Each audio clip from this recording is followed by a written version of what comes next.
Seth Weckersham is our guest here, but Jeff Deforrest, Mike Lubitz, and it's very interesting. This new book he has out, Better to Be Feared, about the Patriots organization.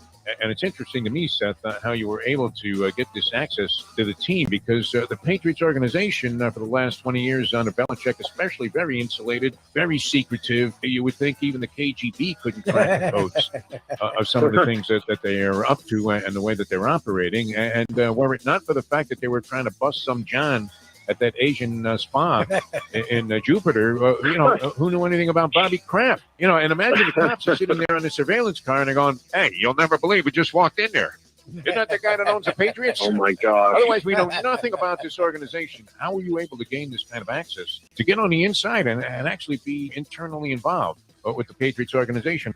Yes, they're secretive. I mean, the composing coaches around the NFL call Belichick and the Patriots organization the Kremlin. But the guys all around the table, every one of them had a casino destination as their favorite vacation. And Marty Sachs' wife, the lovely Vicky Sachs, stepped up to give her version of what her favorite vacation is. And she's in the travel business, so she's been everywhere. I mean, she's talking about safaris in Africa. Lubie, you've been to Thailand. Yes. And she said when she first met Marty, after about 15 trips together, she finally looked him in the eye and said, "Can we go somewhere that doesn't involve a casino?" Your life story. Why? And every guy's story involved some kind of casino trip. It was either Vegas or, in my case, a racetrack or the Bahamas.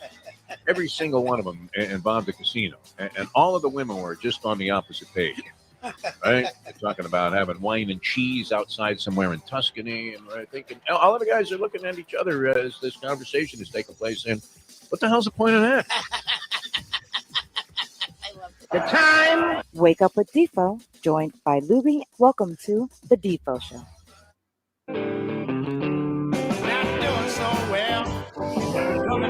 Listen to that last clip, Mike Lubitz. It's no wonder I was 0 for 2 with the walk going into this latest marriage that I'm in. And I'm fighting off the ropes in that one. Late rounds, round 11, round 12. I'm pretty much buried there in a rope-a-dope trying to survive and see if I can't get a break on a judge's scorecard. It's always good if you're a Don King fighter and you know that Don King has one of the judges, maybe two, directly on his payroll and in his pocket. Adelaide Bird, Scars of Fame. You need a break on that. Welcome to the show. Good morning, everybody, on this fine Wednesday. Good to be with you here on the Defo Show. Jeff Deforrest and Mike Lubitz with you. Going to be an interesting day on the program, or at least so we hope. We hope it's interesting for you guys that are tuned in on Ion Channel. A lot of people now have realized that all you have to do is Google the Defo Show to get the program. Many people listening on Doug's fine series of audio streams, which I think includes about 112 channels. I don't know that we need 112 channels. No. But if we had like one person listening on each channel, I mean, that's a good start.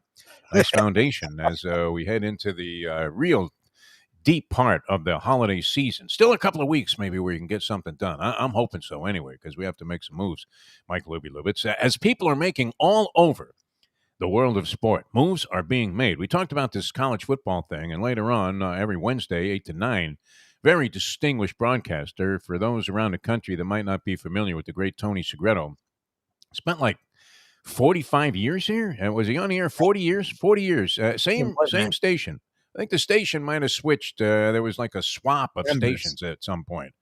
Like CBS traded with NBC. They traded signals. I don't know exactly how that worked, but it could only happen in Miami. Only in the Banana Republic, as they say. But that happened here, and that was the only reason Tony was ever at like another television station. He started out in sports. He did about, I would say, half the time, equally divided. He started out as like a 12-year-old working for a guy, the great Bernie Rosen, who was a real innovator in televised sports reports, as he kind of implemented a whole new system right here in Miami that everybody adopted after that, and it was the model for all sportscasts around the country. So Tony was part of that in its formative stages there, working with a brilliant man, and then he switches to news and did the news for like 20 years. And this was a pretty big news town. If you look around the country at anchors that are successful in New York, Los Angeles, Boston, all of the big cities, Chicago, Here. many of them had their roots right here in South Florida and got their start on South Florida television, which as I travel, and I've been, well, naturally, once again, it's mostly casino destinations. So you don't necessarily expect the Las Vegas television news to look as slick as the news does in Miami. But Philadelphia, you would think, right? Atlantic City, when I'm in Atlantic City, I always get the Philadelphia news. Looks like a schlock high school production. People look sloppy. I mean, I give them credit for having loyalty to veteran talent, right? Because they usually have some real old fossil there in the anchor chair. And then, not necessarily a particularly attractive woman.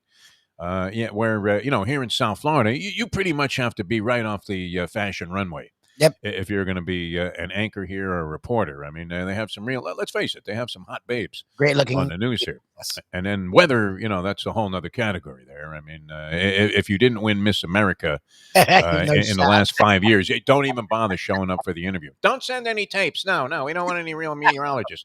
And these girls are smart too. I mean, I don't mean to minimize their ability to actually forecast the weather, which who could forecast the weather anyway? Our credo on Degenerate Friday is if you could book the weatherman's action, if you could book the media's action, you would be a rich man today. By the way, another burial by your man Greg Peterson and the Brent Musburger Bury America campaign. Just aside here, a little aside as we get started, as he gave out Florida State plus 11 last night. So he knew nothing. I could have told you that was going to be a disaster. Florida State was missing 2 starters. They got shellacked, by Purdue, right? Purdue's pretty good. Purdue's second in the country. They were on the road, and they were missing 3 of their top 7 guys. Like, they weren't covering. They were going to get blown out. That was 100% going to be a blowout. Maybe he made a premature evaluation there, since he probably had to write this story well in advance of its publication in the New York Post, which the edition I get here in South Florida is kind of yesterday's news tomorrow. I mean, very little of what happened last night or in the last 24 hours is actually taken into consideration, probably in some of these predictions. The lines are like a day old, although they're not as stale as the lines my buddy Francesco has been feeding me. Which, I don't know. Do you have a copy of the Jewish Journal? Can you get one for me? I think we're going to bring that in on Friday when we do the Deal Volkswagen Degenerate Friday show there in the beautiful studios of Ion Channel. And I'm going to get a copy of the Jewish Journal and see if they have. I don't know. Did they even publish lines? Let's face it. That's a bit of a stretch. Here I am on Hanukkah. I'm not disparaging the Jews. I am Jewish, people. So take that into account when you start writing your congressman that you need to have this show pulled, and it should not be allowed on any media source, even the wide open world of streaming, where you can pretty much do whatever you want to do. And, in all likelihood, nobody's going to care, which is great. All right, many things happening, a lot of moves being made. And Tony Segreto is going to join us. The reason I was giving that big build-up to Tony is the epitome of the idea, the whole, philosophy of sanctimony of college sports, as we were talking about yesterday, kind of in a mocking, sarcastic fashion, which we tend to do. The interscholastic athletics and the improvement of the mind and body through the ability to compete with other people on a very high level. That's what college sports is all about to Tony Segreto. It is not about that to anybody else. No one. Now, Tony would have to admit, and he loves Brian Kelly. Loves Brian Kelly. A lot of people don't like Brian Kelly. I found that kind of surprising. I was sort of neutral on this guy. I didn't really, know a great deal about any kind of sleazy behavior that he might have been a part of. I'm not sure.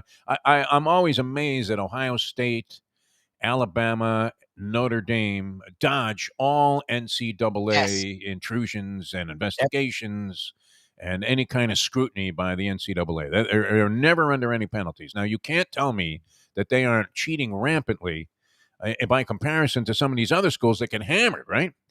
That's it for Louisiana Tech, man. They'll never see the field again. And you're thinking, why are they looking at these guys? They're getting hammered by the bigwigs in college football. Why aren't we looking at the guys at the top? They must be doing some really incredibly against the rules, against all of the bylaws type of things. You would have to imagine they're operating well outside the parameters of the guidelines that are in place for all schools. Now, nobody cares about the NCAA anymore because they've essentially become powerless, except to pay guys exorbitant salaries to sit around and essentially pass judgment on nothing. Nothing's going to happen. But it is amazing. I mean, Notre Dame under like zero scrutiny from the NCAA all of these years, right? All of these years, they were getting these corn-fed, big, fat white guys that could play offensive and defensive line from Cincinnati Moeller. And what was that all about, too? I mean, how was this high school? I'm sure, there are other high schools. We have one here, St. Thomas, that everybody goes straight from St. If they could skip college, they would go straight to the pros out of St. Thomas Aquinas. A few. It'd be great. But nonetheless, I don't know enough about Brian Kelly's sleazy nature to, say, okay, that guy's absolutely right about what happened there with Brian Kelly leaving Notre Dame after 12 seasons. Now, any man is entitled to do whatever the hell he wants in terms of, look, if you can better yourself, Lubie, you could leave this job. Actually, before we even got started, I think Jack was hoping you would leave this job, but you could leave this job anytime. And if you said to me, hey, Defo, I got this job. It's unbelievable. They put me to work for like some network, and they're going to pay me 10 times what I ever dreamt about making. What am I going to say, Lubie? You disloyal piece of crap. Yeah, I mean. After all I did for you. So any man should be entitled to go and do whatever it is that he wants to do. I mean, I'm a big, I take loyalty into consideration, but your ultimate loyalty is probably going to end up being to yourself. Yes. In business. I mean, it's nice if you can hold on to certain principles. That's great. And if you're in a position to do that, even better. If you're not, though, which Brian Kelly, I mean, he could have continued to coach Notre Dame. If he didn't want to, I guess... I don't know. Is there an opportune time, an appropriate time to say, well, you know what? I'm thinking about getting out of here. I don't think so, right? Yeah. You have to maintain the facade that you're all in and that you're totally loyal, like a poker player sitting there with a 2-4 offsuit, and the other guy's holding pocket aces, and there's an ace on the board, and you have to kind of maintain the whole approach that I'm not worried about a thing. I know you're So I don't know that it's ever appropriate. I mean, people got all over Nick Saban for saying there wasn't going to be the Alabama head football coach. That was in response to a direct question, and the guy was just flat out lying. He already had the contract signed. Yep. He's not the first guy to do it, and as we see, he's far from going to be the last guy to be put into that situation. So, it's hush-hush until the contract is signed and everything is negotiated, and he's navigated his way through whatever buyouts and whatever impediments happen to be in his way contractually. So, he denies it right to the end. But I know it's going to be tough for Tony, who's a big Brian Kelly fan, to defend this because the way things are going with these college football coaches, and it's been going on forever, and a guy that we respect, we've had him on the show, Dennis Dodd, CBS Sportsline, and he's on CBS.com, covers college football, does a tremendous job, and a real authority on college football. And the headline on his story today, and this struck me right away when I knew we were having Tony on the show, Brian Kelly selfishly leaving for LSU with Notre Dame in playoff race puts sports hypocrisy on display. And I don't know, is that even a new theme? I guess not, right? The Lincoln Riley thing, he just goes right out the door there. Yes. Exit stage left, disappears into the night like he was D.D. Cooper jumping out of a plane with the bank's money. He's the best. And they're wondering, I've never heard from you, USC, and people are like, he was talking about USC like 2 weeks ago. Did the Anglin brothers ever make it to that island when they escaped from Alcatraz there with Clint Eastwood? I don't know. Does anybody know if they went on to survive that? Nobody ever knows. So, and that's kind of how Lincoln Riley disappeared in the middle of the night, going to USC, where he now has a home on the Pacific Palisades. And, is living, in like Johnny Depp's old house or something, which the university just happened to purchase for him just yesterday in a money buy that, there was a bidding war for it. And nonetheless, they won out for the coach. But I'm curious to see what Tony has to say about all of this. I don't know that there's really anything, like I said, that's a new theme there. I mean, what can you possibly expect except the hypocrisy is that the coaches are always preaching loyalty. That's my point. Some guy that's not starting at quarterback. I remember when they had all these great quarterback battles at the University of Miami, and then the disparaging stuff. And this really kind of preceded where it mattered at the University of Miami, who was the quarterback. But this preceded this whole Twitter era, where the kid would just get unfortunately and unwaveringly trashed by everybody for being weak and leaving the team because he wasn't going to be the starter. if a kid suggested, hey, I'm going to transfer, and it was impossible to transfer. You had to sit out a year. I mean, it was real prohibitive for the players. Now they've made that a little bit easier, which is only fair. Players only have 4 years. Coaches could be there for 50. So why should there be no penalty whatsoever for a coach leaving, and yet a kid can't leave the school that he's committed to, even though he committed to the school under a complete set of false pretenses? Yep. So the hypocrisy is all over the place. But the real hypocrisy is simply this. You have certain people in the sport, a very few, a limited number of people, athletic directors, any executive that's associated with the program, the coach and his staff, they're operating on a professional level, while the players, the real nuts and bolts of what's happening there, and the reason that you watch this stuff, and some of it could just be attachment to the allegiance to the school or the name or whatever. But let's face it, if Notre Dame was awful for the last 20 years, they would have far fewer fans. Yes. There's no doubt about that. Fact is, their fans want to have the expectation, like all fans do, that there's a chance that we're going to be really good, and that they have an anticipation of that because they're getting the kind of players that make that happen. Now, without the players, they got zero, or they have zero. So how is it possibly fair? I mean, the balance has been ridiculous. You can't have some people, a very limited number of people, operating as if you were running a professional organization, and then the gist of it, the people that are actually making it happen, they're operating as amateurs. Therein lies the hypocrisy, and I don't know that they've ever the name and likeness thing. I don't know that addresses that. It saves the day. Yeah.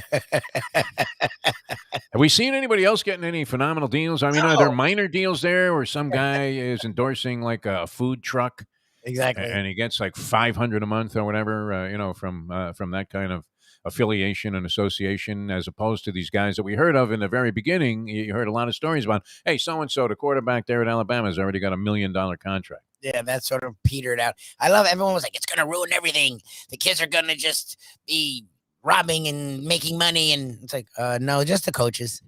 Like you haven't heard any of the kids like going crazy. They get little deals here and there, which is what the point of it was from the beginning.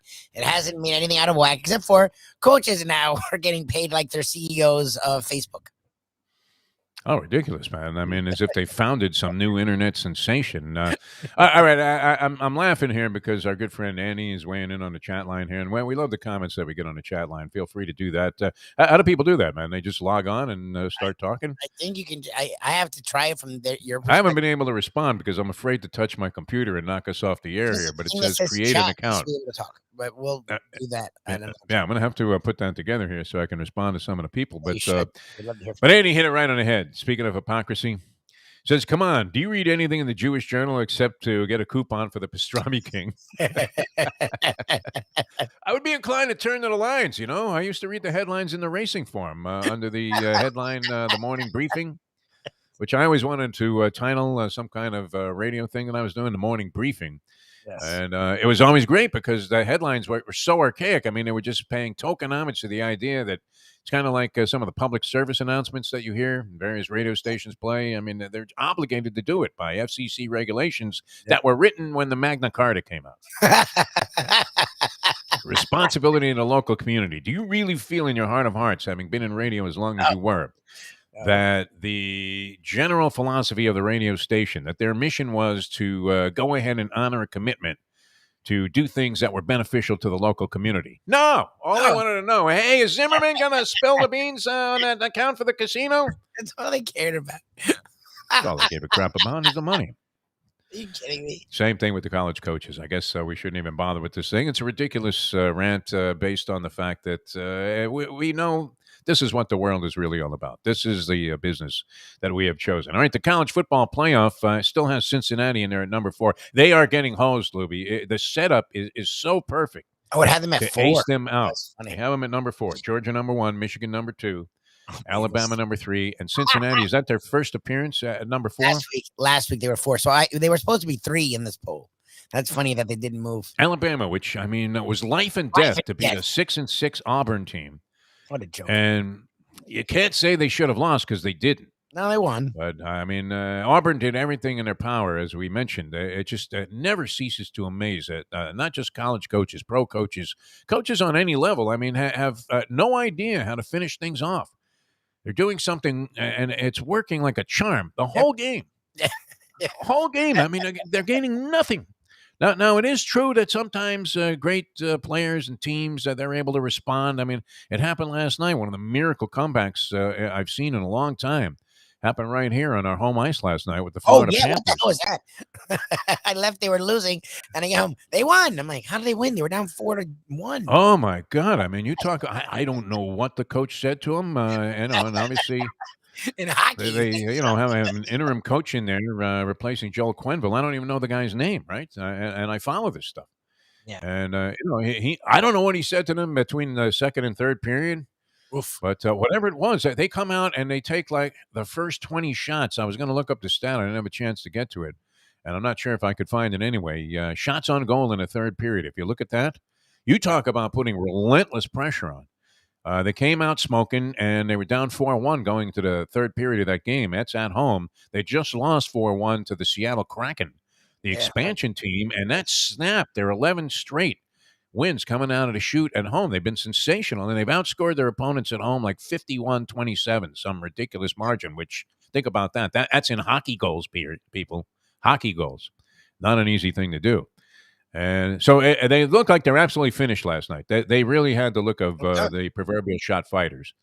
And they go into the locker room, and I'm thinking, all right, well, what do you do to come back in this game? Obviously, you want to put something on the board very early, so they do that.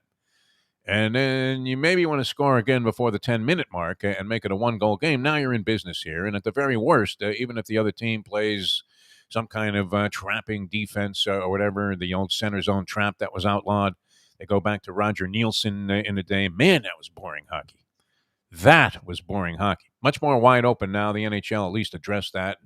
They have the game a little bit more wide open, so you can see these guys go flying around. So, but you're still in there with a chance. I mean, at the very worst, you're going to go down to like the 2-minute mark down a goal if you can keep it that way, and have a shot to put the sixth skater on the ice. And who knows what can happen from there? Maybe you tie the game up, take it to overtime, or shoot out. You get a point out of the deal.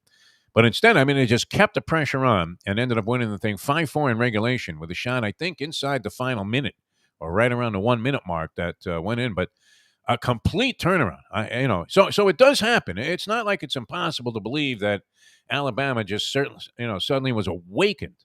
Yeah. Awakened from the dead. And but yet that didn't seem to be the case because they had to hit a lot of do or die plays. Like I don't know how many times the announcer was saying, and I think it was Brad Nessler might have been doing that game.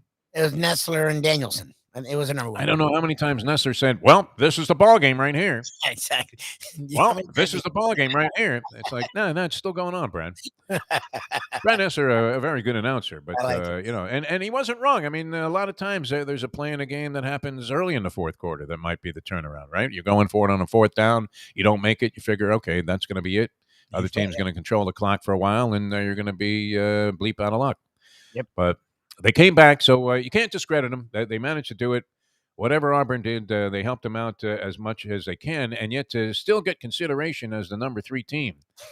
When, I mean, that was a very, very sketchy win by the Alabama Crimson Tide. If Cincinnati wins a game in that fashion, they drop to number 10. Yeah, they're screwed. No, they're screwed. In the rankings, yeah. I mean, it's one of those things, too, where you're looking for a reason to be mad at somebody. It's kind of how the committee is treating Cincinnati. They're looking for any reason to get rid of these guys.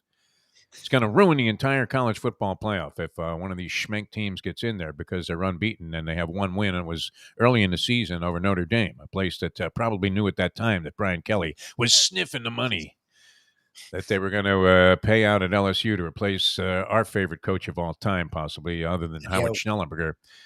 Idios run. Oh, thanks, Ed. Thanks for the interview. Really appreciate that. He's great, man. Eddie O. I hope he gets back into college football somewhere. Doesn't he pull a Lane Kiffin maybe and end up at like how did Lane Kiffin do this? He went to FAU. I mean, you're finished, right? Kaputski.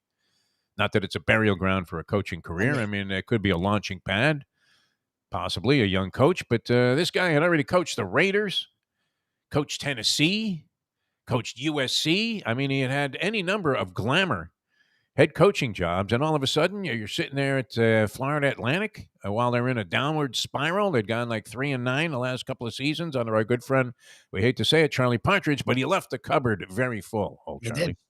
And he's doing very well for himself right now. He's got all these All-Americans on his defensive front.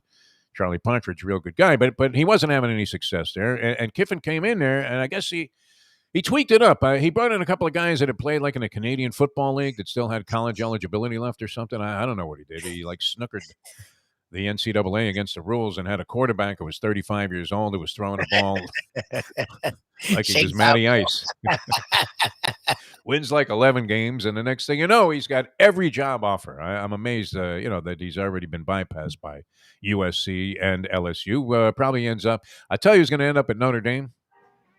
This is going to be a good one for you, Libby. I said it here first, and we were right about this many years ago.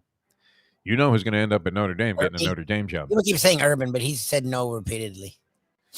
Even more reason to believe that it's going to happen, right? Now, we got this on a tip from a woman, a topless waitress at the Cafe Risque many years ago when it looked like Urban Meyer was going to leave Florida. I guess it was known that he was going to leave Florida, and, that the circulation of rumors had gotten to the point where here they are at this combination pancake house strip club, which is the Cafe Risque. Did you ever go there? I mean, I would imagine as a young collegian in the state of Florida, how come you never ventured over to Micanopy, Florida, and had yourself a burger at the Cafe Risque while you were getting a friction dance?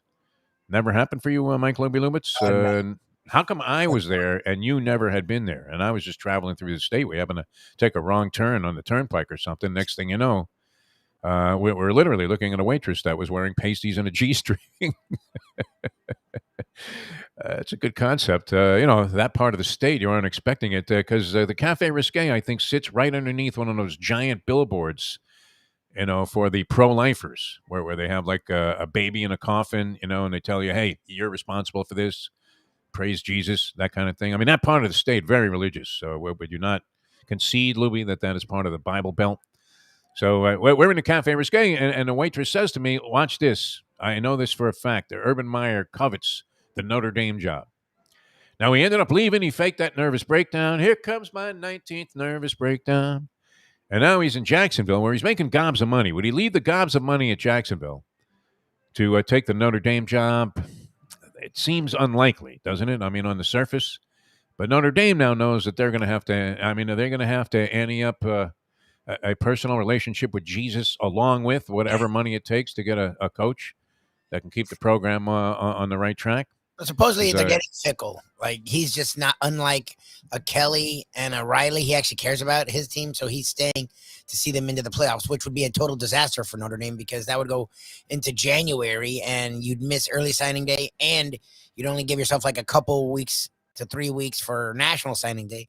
But he's supposedly the guy that they're going after is Luke Fickell, Cincinnati. All right, I put it out there. Urban Meyer will be the next Notre Dame head coach. Mark my words. He sees it's nowhere in Jacksonville. What do they have? 2 wins so far. They've been an embarrassment to the league for the most part. Trevor Lawrence, man, he has a rocket for an arm, but not necessarily putting the ball in the right place. Now, when you're playing for a really lousy team and you're usually trying to crawl your way out of a deep hole, maybe not the best thing. We've seen many rookie quarterbacks who went on to great fame and great accomplishment as NFL players absolutely stagger around in their rookie year. You know, the one guy that didn't? Or at least one guy that didn't was our man, Danny Boy, man. Came out there and lit it up right away. Some sightings in town. Speaking of great quarterbacks, Lubie, Joe Montana is all over the place. People have pictures with Joe Montana everywhere. Yes. South Florida? He doesn't feel like a South Florida guy. The great people in all of South Florida sports history, the great Stephen Brunetti, pictured with Joe Montana yesterday at Cafe Martirano, Oakland Park Boulevard there in Federal Highway. And a classic joint. You would expect people from out of town might gravitate towards Martirano. Of course, back in the day, it was incredible. 3-hour waits outside, and it didn't matter who you were. You could be Barbra Streisand and offer to sing personally from the lap of Steve Martirano. And after she had finished off, shattered pictures of the love we shared before. After she'd finished off one of those songs, one of those beautiful ballads, he would tell her, okay, Babs, outside, 3-hour wait. That's the best. Raining outside, hurricane conditions, dead of summer, her hair's all frizzed out. But anyway, Montana was spotted at Martirano in a picture I saw on Facebook with the great Stephen Brunetti of Hialeah Park fame. That's crazy. Where I will be on Friday night. Tell Doc Reno, unfortunately, I have to take a pass on that Biker Bash, which is a great affair there. And I think that's at the Hard Rock. And well worth it if you're purchasing tickets. Goes to a very worthy cause. But we'll be at the Larry Little Hall of Fame banquet, Mike Lubitz, on Friday night at beautiful Hialeah Park.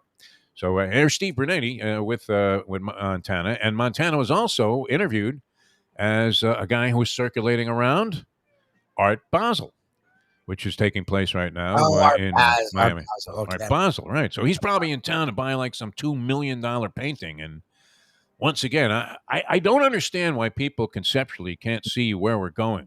I don't know. We haven't done it. I know we can unload this thing. I mean, it's so stupid. Somebody's going to beat us to it because we keep talking about it like fools. Yes. The greatest ideas are ones that are stolen. Yeah, Zuckerberg.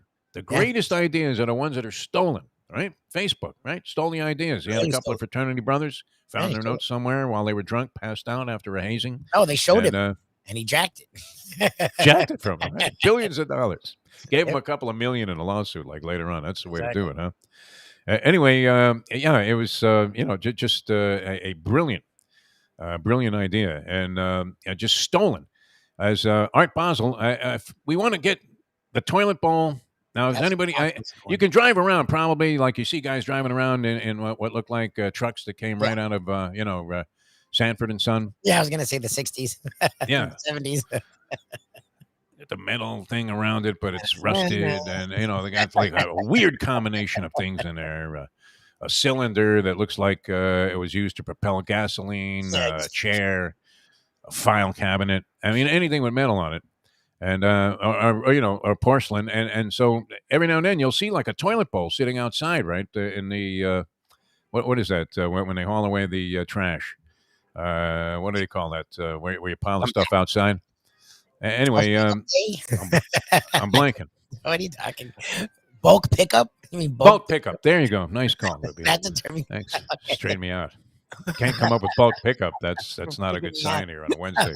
Someone just tweeted me out in a Kane fan war. It's interesting you're not on Twitter because every report nationally is saying that Manny now is supposed to be staying, but all these Kane's insiders are saying he's out. And I don't care either way. Like I think he should be out, to be honest with you. But I don't know that it matters. That's what I read. Exactly. Follow what I read. So, anyways, this one guy after going back and forth, it's like, by the way, I'm really happy Defo's still there. I now want to say, is he? You freaked me out with that one. You got me. I'm like, he's talking about bulk pickup? Like that's a term. Bulk pickup. Yeah. I couldn't think of it. I mean, I can picture it, right? Because is there anything worse if you're on like there's a street right by me that I sometimes drive down to catch the bridge at Atlantic called Harbor Drive, and the bulk pickup guy has some like archaic fossil-like system of picking up what it mostly is like tree limbs and stuff, palm fronds and things like that are piled up, but stops traffic for like a half hour while this dinosauric-looking machine comes out and never gets everything. So now they have to have a guy get out of the truck and throw it up there. But you might find, and if anybody does, why don't we do this? I mean, how long is Art Basel on for? Or do we miss it already? Art Basel. It's this weekend. But I guess it does sound like a utility infielder for the Padres, doesn't it? Yeah, 100%. Art Basel's going to come into the ball game here, and he's going to pinch run. I tell you what, he's got 3 stolen bases in 5 attempts this year. Not a bad percentage by today's standards. Here's Basel, and he's at first base. Art Basel. Or it could be a hockey goon, right? I'm going to say hockey goon is always the one I go with. There's Art Basel coming over the boards there, and he means business. Oh, there he is. He's going straight after Huberdeau. Straight after Huberdeau. I can't believe it. No intention of playing hockey whatsoever. There's no room in the game for things like this and characters like Basel. But we take the toilet bowl, we stuff a palm tree in a jacknamer. Are you listening? Are you watching this thing? Amy, she's a visionary. She probably could see this. Yes. Why don't we do it? Why don't we? And maybe we could just put it on a show here, and we don't have to go down to Art Basel. There was a woman they were interviewing before they had Montana featured on there, and he's saying, well, it's just a wonderful experience, which was great. Now, is he getting paid to go there, Joe Montana? I mean, I don't know. Do they bribe certain celebrities like DiCaprio to come out? You can't bribe DiCaprio, can you? Some of those people are out there because they like art and they're hosting exhibits and parties and whatever, but I don't know why. I don't know. That's a weird one. It'd be like finding out that somebody was guilty of point shaving at Duke. Oh, good. That you had to pay DiCaprio to show up to make it look like your event was a big deal. Oh, Surprised the Kardashians aren't all over the place displaying their artwork. Maybe Kanye has a painting he could put in. Oh, wow. Palm tree and a toilet bowl. Think about this. The shit that you didn't have to go through to make it to paradise. Exactly. It's everything that life is all about. There's a message there. That's the thing that it says in the background. I want to get one of those Byron Nelson, Bryson DeChambeau hats and sit there with like a little thing with the paint on it, a little easel there. And people come by and I go, what the hell is that? Security, can we have this removed?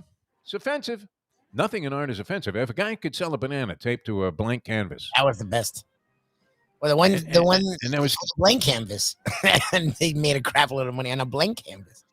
And that was one of my first experiences with art and what BS it can tend to be. Although I'm a big, naturally appreciator of any kind of creativity.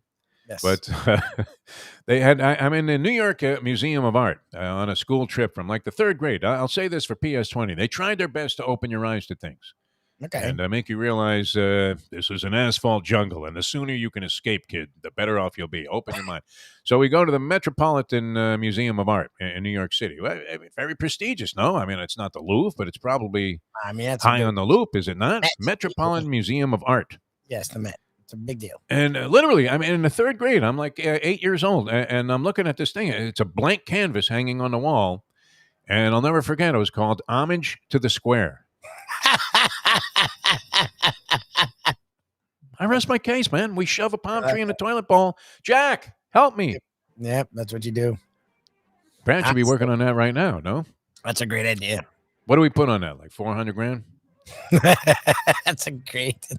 Why wouldn't it be worth 400? It tells you everything you need to know about life. It is so symbolic, so emblematic of what the whole trip is about. Just like when Timothy Robbins crawled through that sewage to find freedom in Shawshank Redemption. What was that symbolic of? Hey, everybody's got to crawl through a whole bunch of crap.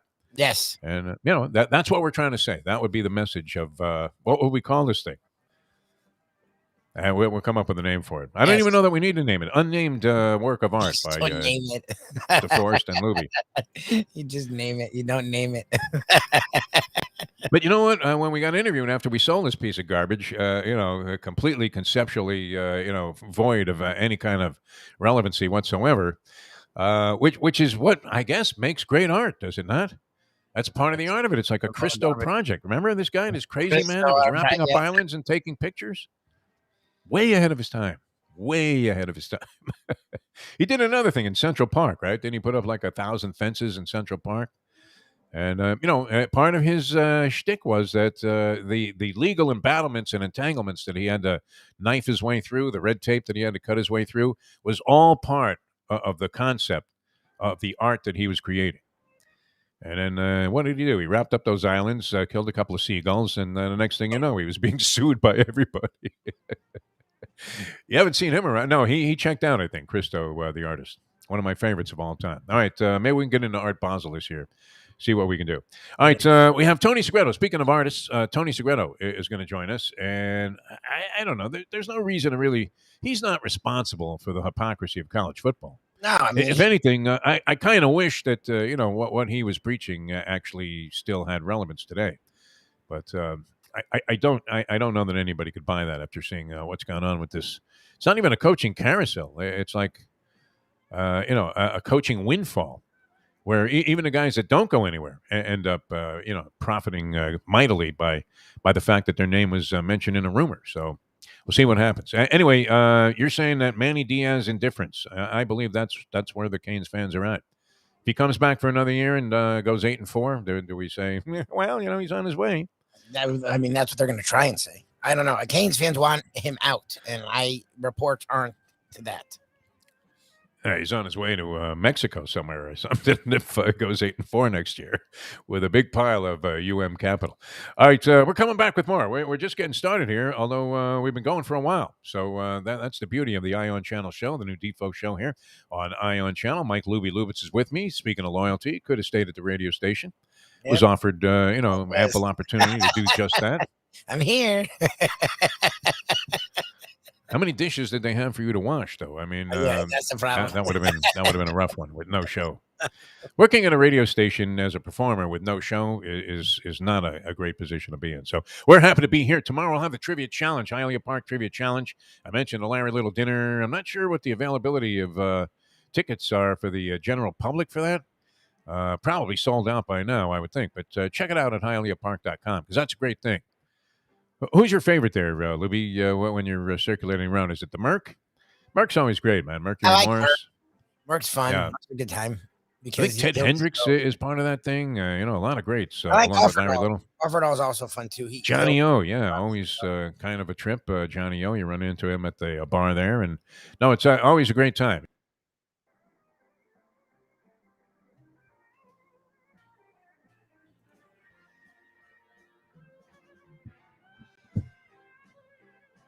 So we're gonna break now because we lost Defo.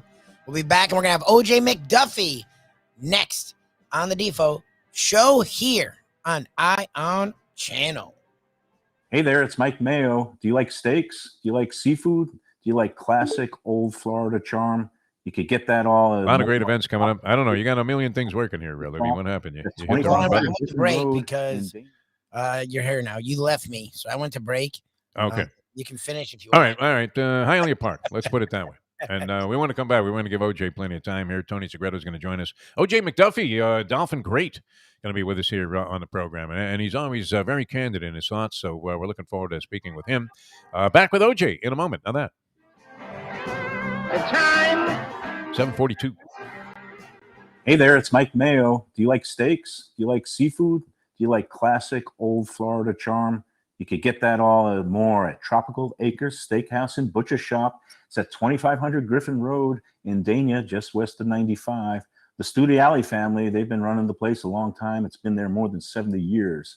And it is now a place you can get early bird specials along with steaks to take home and throw on the grill yourself at the Butcher Shop. That's open 10 a.m. to 10 p.m. every day. It's open for dinner every night starting at 4:30, but they are closed on Sundays. Go to Tropical Acres. It's a place to go for a great meal, great people, good value. Tropical Acres.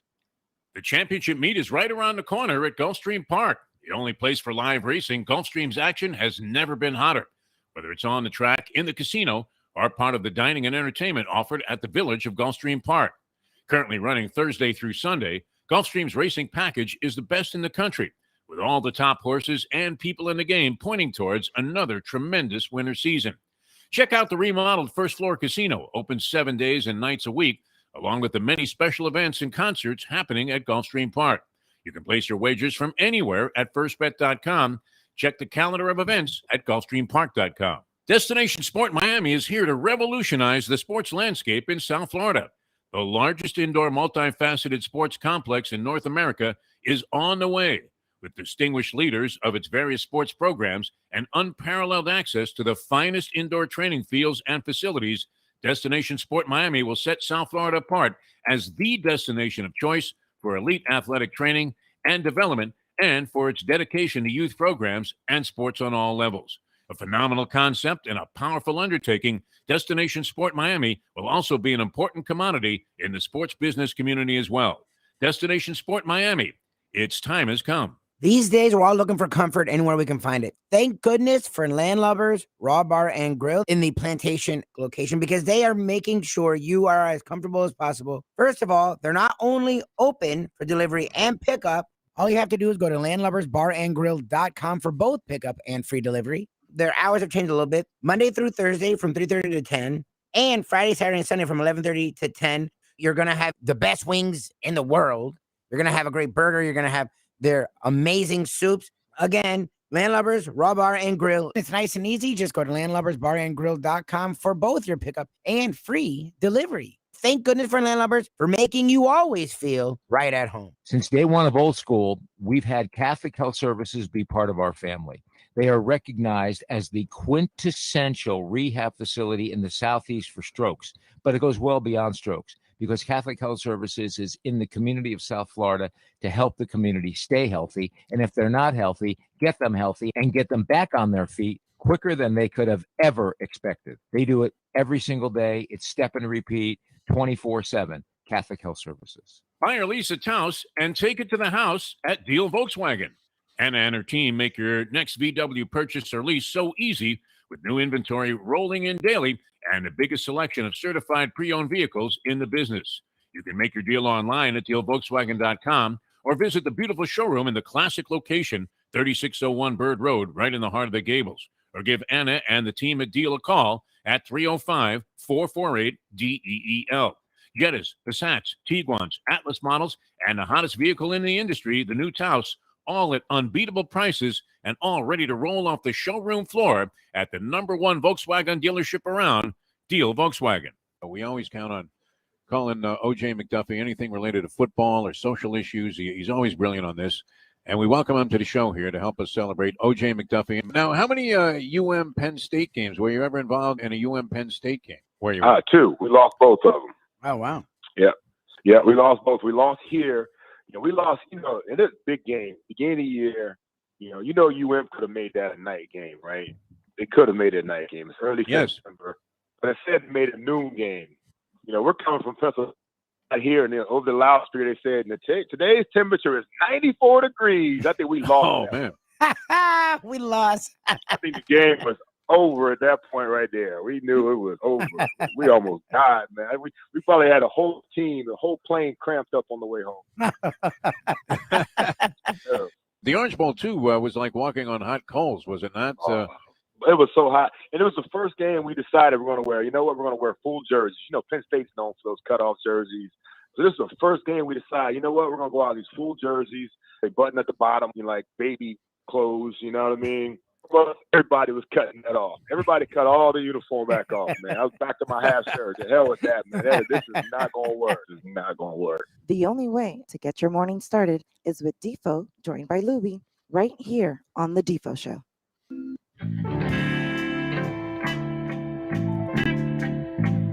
Welcome back to the show, the Defo Show here on this fine Wednesday. Jeff Deforrest, Mike Lubitz with you on ION channel. And also, you can tell your friends, just Google the Defo Show and you'll find us, audio and video streaming. And we have a very special guest coming up. Before we get to the great O.J. McDuffie, let me tell you that HST Insurance is rocking right now. And they know how confusing this time can be. After enrollment started on November 1st, they can help you navigate your way through the various options and find the right one for you. Whether you're looking for a policy for yourself or your family, they have the plan for you. Their trusted advisors can find a plan that meets your needs specifically. So call them, HST Insurance, at 855-282-8022, 855-282-8022. All right, the author of those comments about UM and Penn State joins us right now, and for the first time on our ION channel show, and it's always a pleasure to welcome this gentleman. Made those tough catches, right? Danny Boy, there were people casting aspersions, saying maybe he didn't have it anymore. He'd fire a rocket in between four guys. You're thinking pick all the way. Who'd come down with the football? The great O.J. McDuffie, Penn State star, and, of course, longtime Miami Dolphin, joins us here on the program. Juice, how are you, my friend? Thanks for being with us. Man, it's great to hear you guys, man. What's going on, fellas? Good morning, sir. Everything's good. We found the new broadcasting nirvana here on ION channel, and I've been having a lot of fun with that. Of course, we got to get the word out there. Hello, anybody listening? But it's been great so far. And we're video streaming also. So in the future, when you join us, we'll pop you up on one of those little boxes that'll look just like The View, only of a sports variety. Okay. All right, we wanted you to weigh in on this. Are you Whoopi? I think I'm Whoopi. So that's the wrong show. That's the wrong show, isn't it? No, you got it. Lubie looks a little pale on this particular shot that he's using right now. He's got like a floodlight coming out of his computer. Juice, we were talking about this earlier, and we have Tony Segreto coming on. He's a big college football guy, and he's an advocate of the principles that fundamentally college football was supposedly based on, which was a nice interscholastic activity to promote the mental and physical well-being of the student athletes who are getting a great education while at the same time getting a chance to go out there and play a sport that they love. Now, we know essentially that that has become all bullshit. That, I like the new station already. Let's go. I'm not. You know what? I'm kind of. My mind is trained to edit out the normal curse word pattern that I would exhibit in my everyday conversation. But every now and then, I mean, now that you have the liberty, you have to throw it in there for punctuation. But damn right. What do you make of these coaching defections? I mean, we always see these articles, and Dennis Dodd's an outstanding college football analyst, but I don't know if it's the obligatory. Well, this points out the hypocrisy in college football. In your opinion, Juice, and you are a great college football star, and obviously have a tremendous love for the game. You still go back there and watch your Penn State Nittany Lions play. And they just actually, in a reaction to the openings that were there in the coaching fraternity and ranks, signed your guy Franklin to like a 30-year deal, which you don't know if he's going to honor that. So what do you make? I mean, how much impact, negative or not at all, or positive, does all of this coaching maneuvering affect and impact the game itself? I think it's a hot mess, Defo. I really do, man. It really is a hot mess, man. And, I think it also and I'm kind of torn between a couple of things. Coach has been doing this for a while, but now it's gotten a lot worse. And you're right. James Franklin's kind of forced Penn State's hand to give him a 10-year deal. I think he's making about $85 million over that span. Which is unheard of at Penn State, obviously. Yeah. Joe never made $1 million. Papa Joe rolling over in his grave, no doubt. Although still with a little tinge of disgrace there. Yeah, but he made a lot of money though. I don't know how he made it, but he made a lot of money. He is Italian. So there you go, OJ. You know what? Nothing is immune from criticism here, and somebody will bring that up that you said that about the Italian people. But yes, well, I'm gonna tell you what. No, Joe actually he's one of the guys that, more importantly, he was just in a lot of businesses there. You know what I mean? I mean, he had a lot of different things going on that were on his plate. So that's more the business part of it that Joe was so smart about it. Yeah. He told every guy that left there to make sure you invest in State College, which is where Penn State is. And a lot of guys did, man. It's grown astronomically, man. Wow. That place is huge, man. It's unbelievable. But back to back to the coaches, it's like, these coaches have been doing this for a long time, Defo. They've been dipping and diving and, leveraging whatever other offers are out there, against universities. And then they just spin a carousel. All these guys have been recycled all over the place. And, you commit to these kids to go to your university. And then the next thing you know, you're going somewhere else within, 6 to 12 months, 18 months. But then they add the transfer portal, which makes it even messier for players and college kids and college football and everything, man. So I think college football in general is a mess. Unless you're somebody like Nick Saban, Dabo, Day, all those guys that are super successful. If you're not successful in one place, just jump ship, and then you get a big payday. That's all it's all about now. It's not about trying to win anymore. I think it's more about a big payday for these guys. We're talking to the one and only, the man, the myth, the legend himself, OJ McDuffie. Follow him on Twitter at OJ McDuffie81. He's also involved in the Fish Tank 81. I know he does stuff with 560 WQAM as well and CBS4. So follow all the stuff, the Fish Tank guys. They do a lot of great stuff when it comes to the Dolphins. Just on this, before we move on to the Dolphins, Juice, it's funny to me. And look, we're all adults. We've all left for better jobs. We've all lost jobs and had to find new jobs, all of us. So I don't begrudge anyone to go make money. Good for you. Right. It is just massively hypocritical that what these coaches preach is honesty, loyalty, character, and then not only they leave, but Lincoln Riley doesn't even say goodbye. Like Lincoln Riley literally gets on a jet and is preaching the same garbage to USC that he was Oklahoma kids. Like, do what you got to do, but come on, be consistent at least. Yeah, these guys, they don't keep it 100, man. He was just in somebody's living room probably 2 weeks ago. Yes. Oklahoma, how's the best university for them, and promising a mom and dad that they'll take care of their kid. So what are they telling? What does he know about the SC right now? I know he's done some research, but it's the way it is, man. It is a BS game, man. These coaches are good at it. Yep. They're salesmen. They really are, and that's bottom line, man. They're salesmen, and then they'll sell the kid to come to the university. They'll sell the university to hire them as coaches. That's what they do. They're a bunch of bullshitters. Yeah. It's true. That kid, Malachi Nelson, quarterback out of one of my favorite towns there in California, Los Alamitos, where the racetrack is. He also was on that plane with Lincoln Riley. So he was headed for Oklahoma, and now he's headed back to be with mom and dad there in the city of Los Angeles. So, he took the quarterback with him, too. All right. Just a few weeks ago, O.J. McDuffie, I don't know. We were afraid to call because we didn't know what condition you would be in. You know how, you have aqua and orange tattooed on your heart. And having played all those years for the Miami Dolphins, real gritty player with the Miami Dolphins, as we mentioned, Marino's favorite target. Yeah, you were a bailout for Danny Boy in the latter years of his career, and you distinguished yourself very well in that capacity. But even Dolph Denny was rolling over in his grave as he was looking at what was going on with the Miami Dolphins. I mean, that go towel was just completely torn to bits and rounded away. It didn't look good. So what do you see now? Because they actually put on their best performance of the year, albeit against a shot fighter in Cam Newton. But, they made him look as bad as he's looked since he was with the Patriots last year. But pretty good performance all the way around by the Miami Dolphins. Well, what do you make of this surge by the team? Well, it just sucks right now, man, because we put ourselves in such a big hole, and now you honestly have to do so many big things, so many great things, and get some help along the way to even have a chance to even, have a successful season here. But I think, man, finally, I think what I'm seeing is that defense is doing what we thought it would do and who it would be. And you got these young safeties. I know Brandon Jones didn't play last week, but him and Javon Holland, man, are able to do some things that they want to do to make that defense as special as it is. Those guys can run. I mean, they're very good run. They blitz well.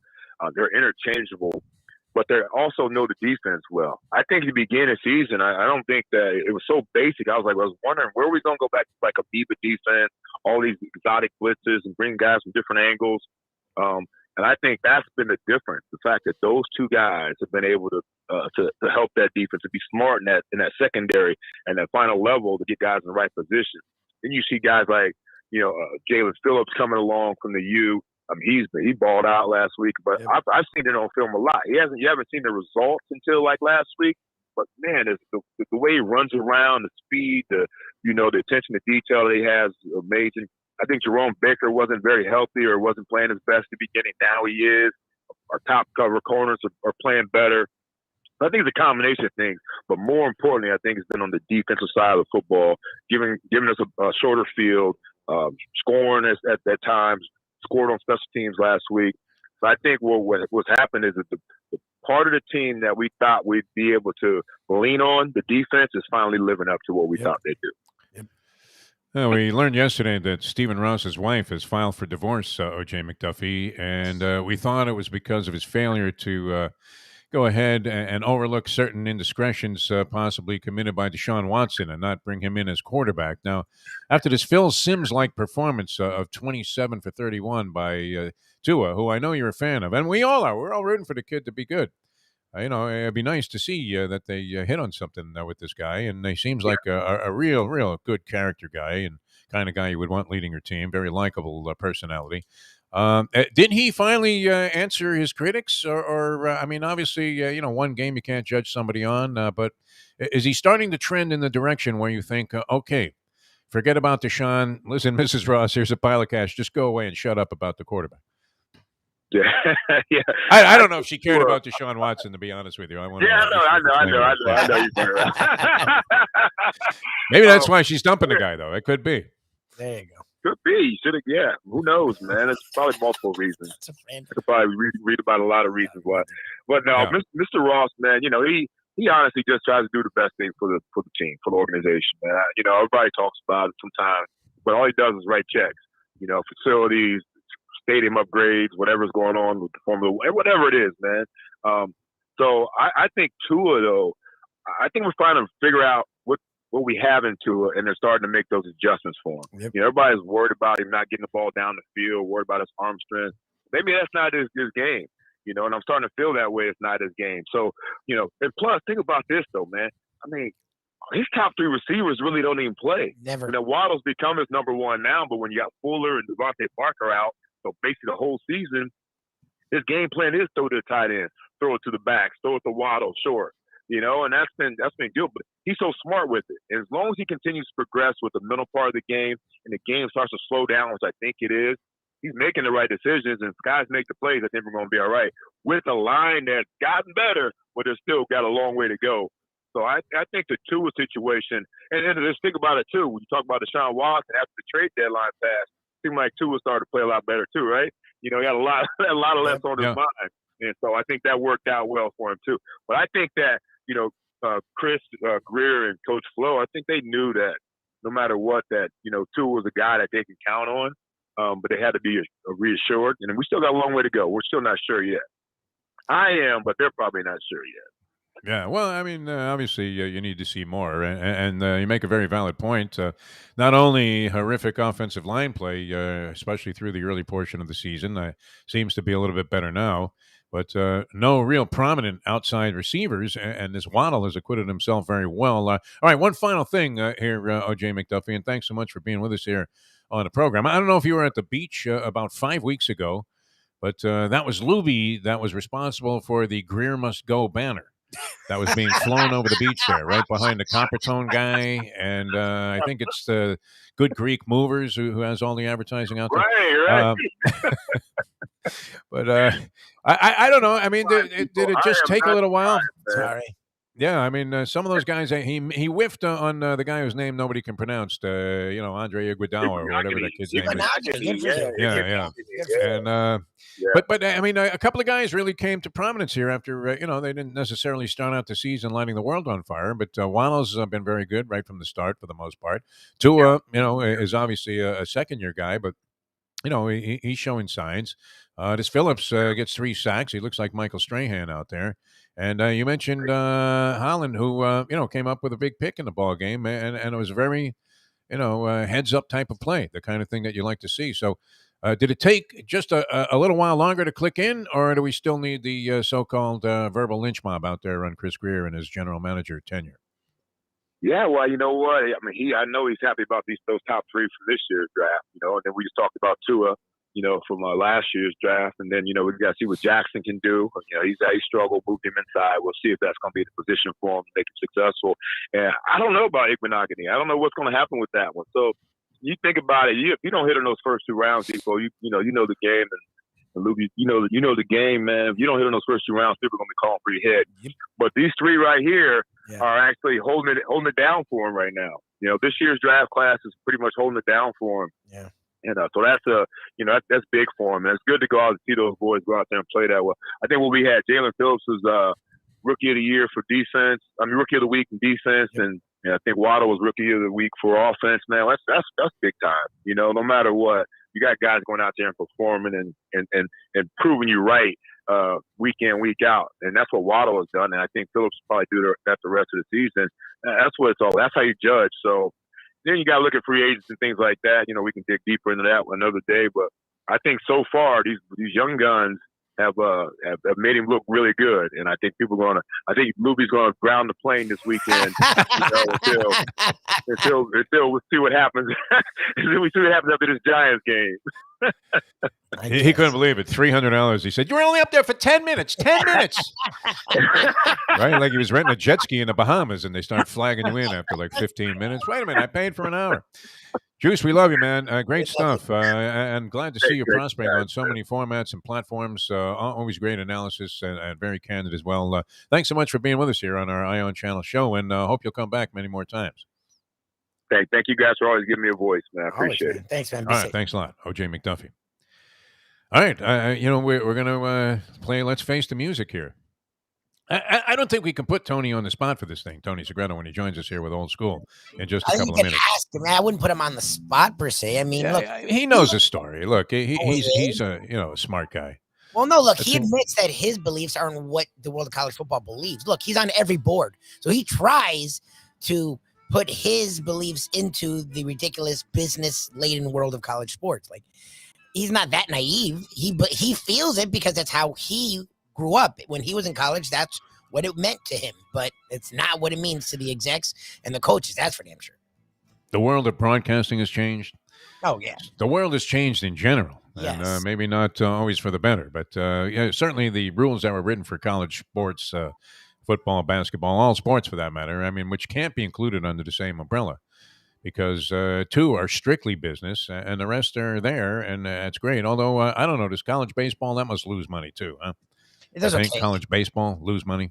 It does all right. Attendance usually very low. I guess a few schools, have a reasonable attendance. Florida State actually does pretty well. They do well. Yeah. Used to fill that joint there. Yes, the Cows but I would think everything but basketball and football is a loser. And, yes. and they may be losing money on one program at a school where they're making money on the other, right?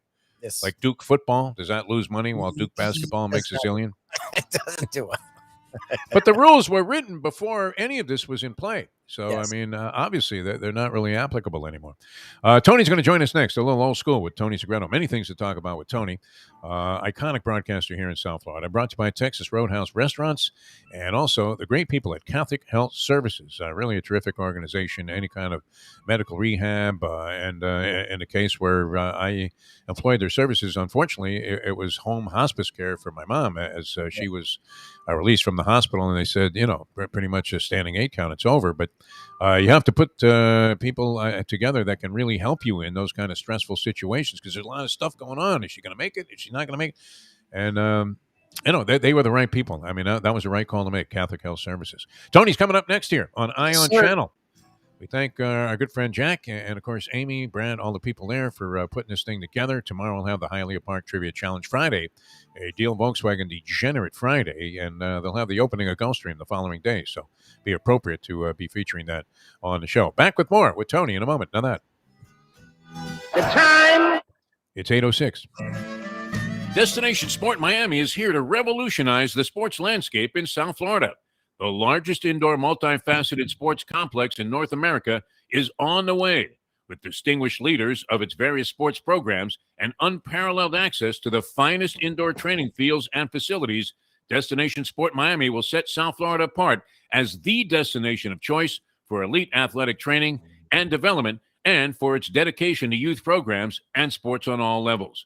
A phenomenal concept and a powerful undertaking, Destination Sport Miami will also be an important commodity in the sports business community as well. Destination Sport Miami, its time has come. These days, we're all looking for comfort anywhere we can find it. Thank goodness for Landlubbers Raw Bar and Grill in the Plantation location because they are making sure you are as comfortable as possible. First of all, they're not only open for delivery and pickup. All you have to do is go to landlubbersbarandgrill.com for both pickup and free delivery. Their hours have changed a little bit. Monday through Thursday from 3:30 to 10, and Friday, Saturday, and Sunday from 11:30 to 10. You're going to have the best wings in the world. You're going to have a great burger. You're going to have their amazing soups. Again, Landlubbers, Raw Bar and Grill. It's nice and easy. Just go to landlubbersbarandgrill.com for both your pickup and free delivery. Thank goodness for Landlubbers for making you always feel right at home. Play the ponies in style at Champions, the outstanding simulcasting room at beautiful Hialeah Park.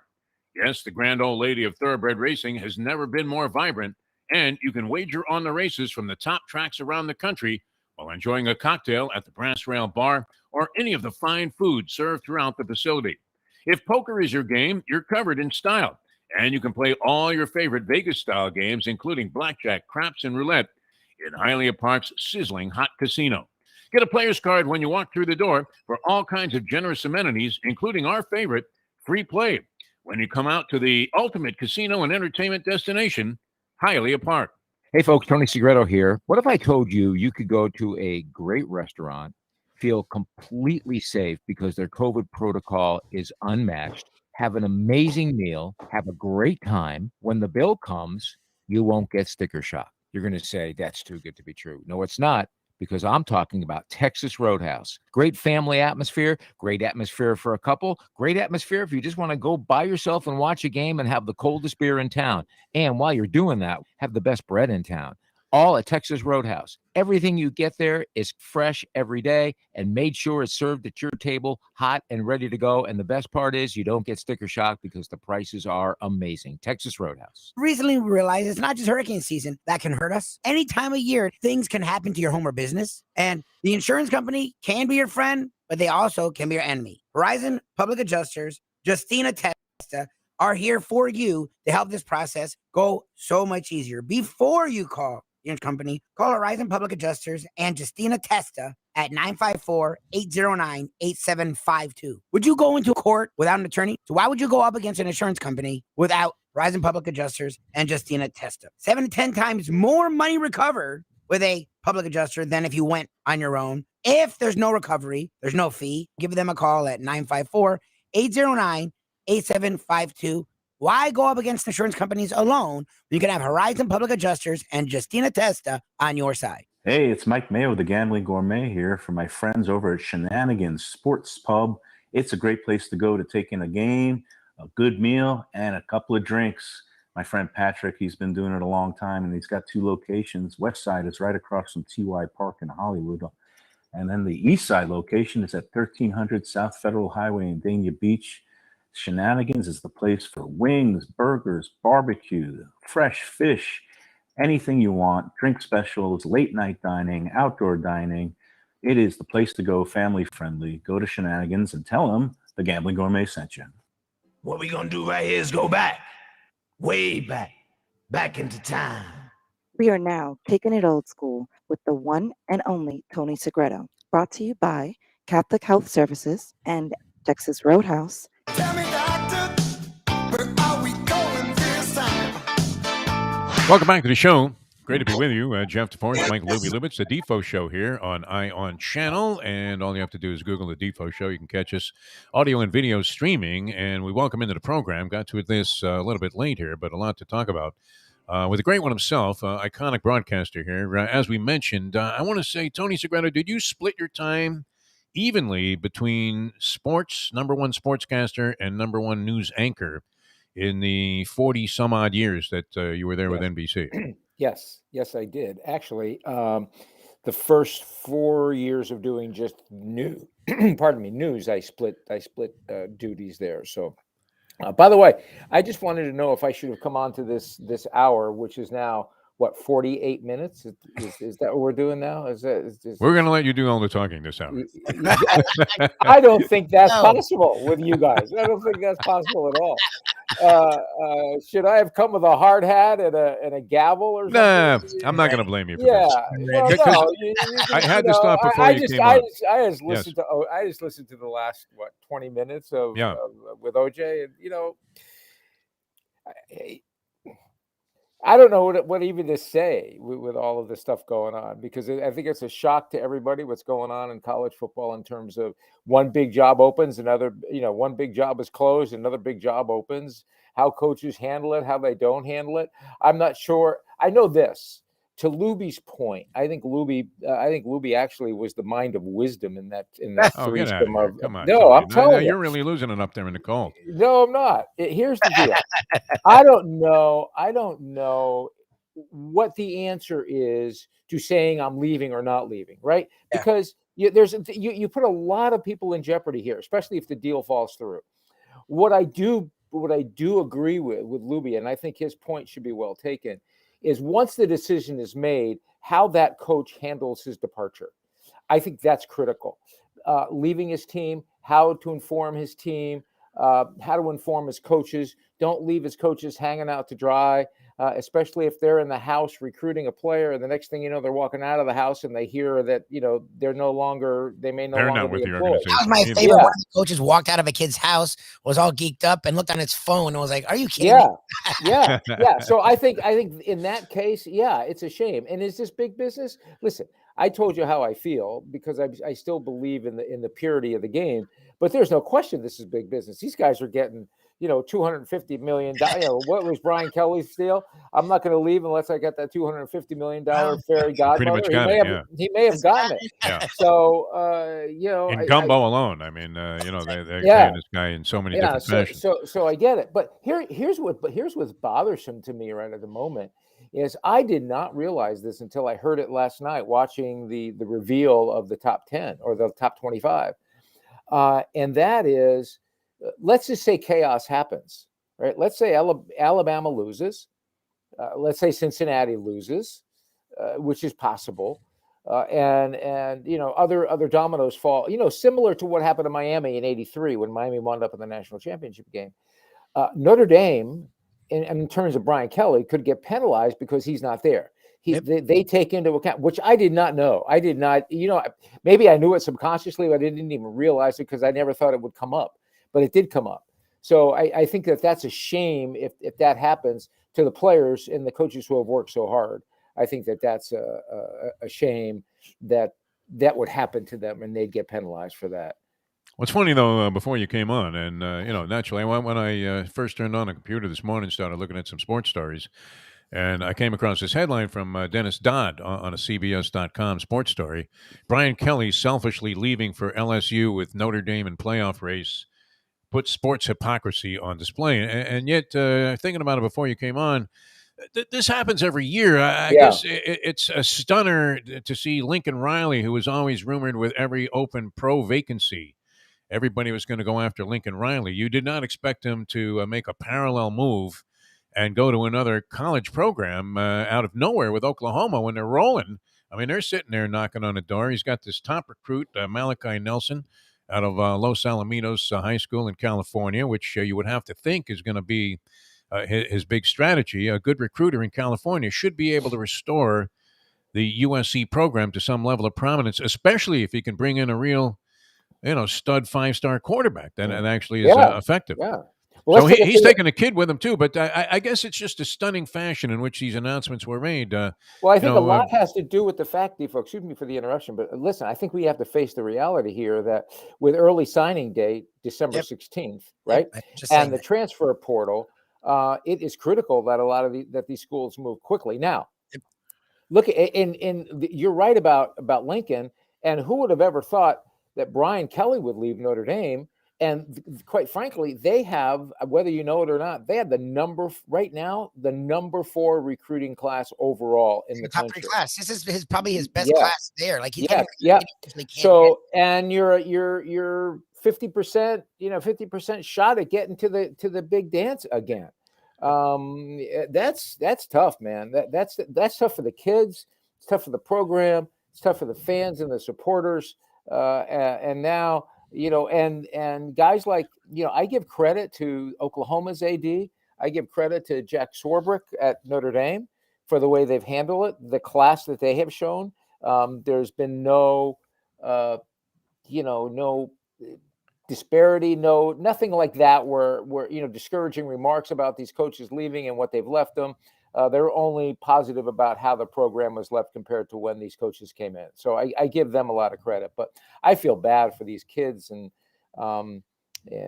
but again, it's big business. So here we go. What do we do? What happens, Jeff? What happens if another, broadcast entity comes to you and offers you a ton of dough? It's a different game, though, because you're a little bit more independent of an operator in this business than you are with all of the natural, things that you would tie in with being a football coach at a major school like Notre Dame. Touchdown Jesus has to be particularly upset, though. And I'll tell you why, Tony, because all of the things that you just presented about what Notre Dame represents in terms of class and dignity, I mean, some of those may be valid. I don't imagine all of them are. But, for Touchdown Jesus to witness Brian Kelly going to, the ultimate sleazebag university. Oh, I know. It's Sodom and Gomorrah. Louisiana State. Where their last head coach was only let go after winning a national championship a year and a half ago because he was caught sleeping with the chancellor's wife. You couldn't get any slimier or more in the gutter than Louisiana State. So it's kind of like, I don't know if you remember the wrestler Kevin Sullivan, who was a good guy, and then he went on some Asian tour and came back as just the epitome, the devil's concubine. He went to the dark side, and that's kind of what happened with Brian Kelly, or so it seems, which also adds to a little bit of the trashy nature of what went on. Well, now the question is, let's take this home, okay? Before we leave, let's take this home. Miami's in a position now where we need to make a decision. Hurricane fans, and I'm a grad, and I bleed. This guy's dangling in the window. Make a statement. Well, we got to get that AD in here first, and I understand it's getting closer and closer and closer. So because I find it interesting. What happens to these assistant coaches that have hung in there, right? I know, for example, I read a story yesterday that one of the key components at Oklahoma and Notre Dame are keeping some of these critical assistant coaches. We've seen that before. You and me, Defo, I've seen that before. When Sam Jankovic, God rest his soul, and Howard left, he promised all of the assistants they would have their job. And when Jimmy came in, he said to Jimmy, "You gotta use these coaches." That was a disaster. Yep. That first year was an do you recall that, Defo? A Yeah, disaster. I mean, and Jimmy brought his own guys with him everywhere, including Dallas. And once that first year was up, Jimmy said, this is not working. I need guys who I know. I need guys who are loyal to me and to what our beliefs are. So how in the world is that going to work? There's a lot of things up in the air now. And Miami, I think Miami's in a good spot. I think there's a lot of coaches out there that would like to come to Miami. And I think that the decision makers at Miami are being prudent in what they're doing, but they understand that they need to get this done. I'll tell you who's in a good spot. And that is Ed Garcia. I got a Michigan right Wolverines. Oh, yes. My gosh. Is he on the phone? He's with us, yeah. Hey, Garcia. Why wouldn't he join us this week? I mean, finally, Harbaugh distinguished himself with a big victory. Do we reveal that you lost your voice, but not because you were at the game, because you sold your tickets? Do we reveal that or no? Oh, no. You got to be kidding me. You scalped tickets to the Super Bowl? It's better to watch it from home. Yeah. It was such a great time, but I did lose my voice halfway through. But it was such a great game. I mean, Harbaugh definitely distinguished himself and played. And, the passion and the glory from that team looked just really good, giving it to Ohio State. Yeah, I have to tell you, Ed, and we're going to talk about Texas Roadhouse in a minute, but Jeff, bear with me here. I'm not the biggest Michigan fan or Michigan hater either way, but, man, if you didn't get moved by that crowd and by the crowd after the game, if that didn't move you and get you excited about being a college football fan, then you better check your pulse, because something's wrong. It was a remarkable showing of support and energy and love. It was incredible, Ed. Oh, absolutely. The 111,000 of my closest friends were helping the play calling for sure, creating that awesome energy. I think they even helped with a couple of those. Ohio State had a lot of penalties, and I think it was just that loud crowd. And you may even saw that Michigan at times was telling them to quiet down because they couldn't even hear themselves when they were play calling. So, but yeah, I don't think anyone sat down that whole game, but they came in to win and they won. So let me ask you, there's a Texas Roadhouse not too far, if I'm mistaken, from Ann Arbor. My sense is you guys set a record with how many meals you served that day. Yes, it's actually right down the street from the stadium. And when that one opened, I'm a little bit bummed. But, we have this thing we call Alley Rally. We get our staff pumped up at the beginning of the day. And the very first one that they had, the legendary Jim Harbaugh came and helped out with that, which I thought was really, really, really cool. Yep. So he's a big part of Texas Roadhouse. And, so I'm happy about that. But, if you're ever, by the stadium, absolutely check out Texas Roadhouse.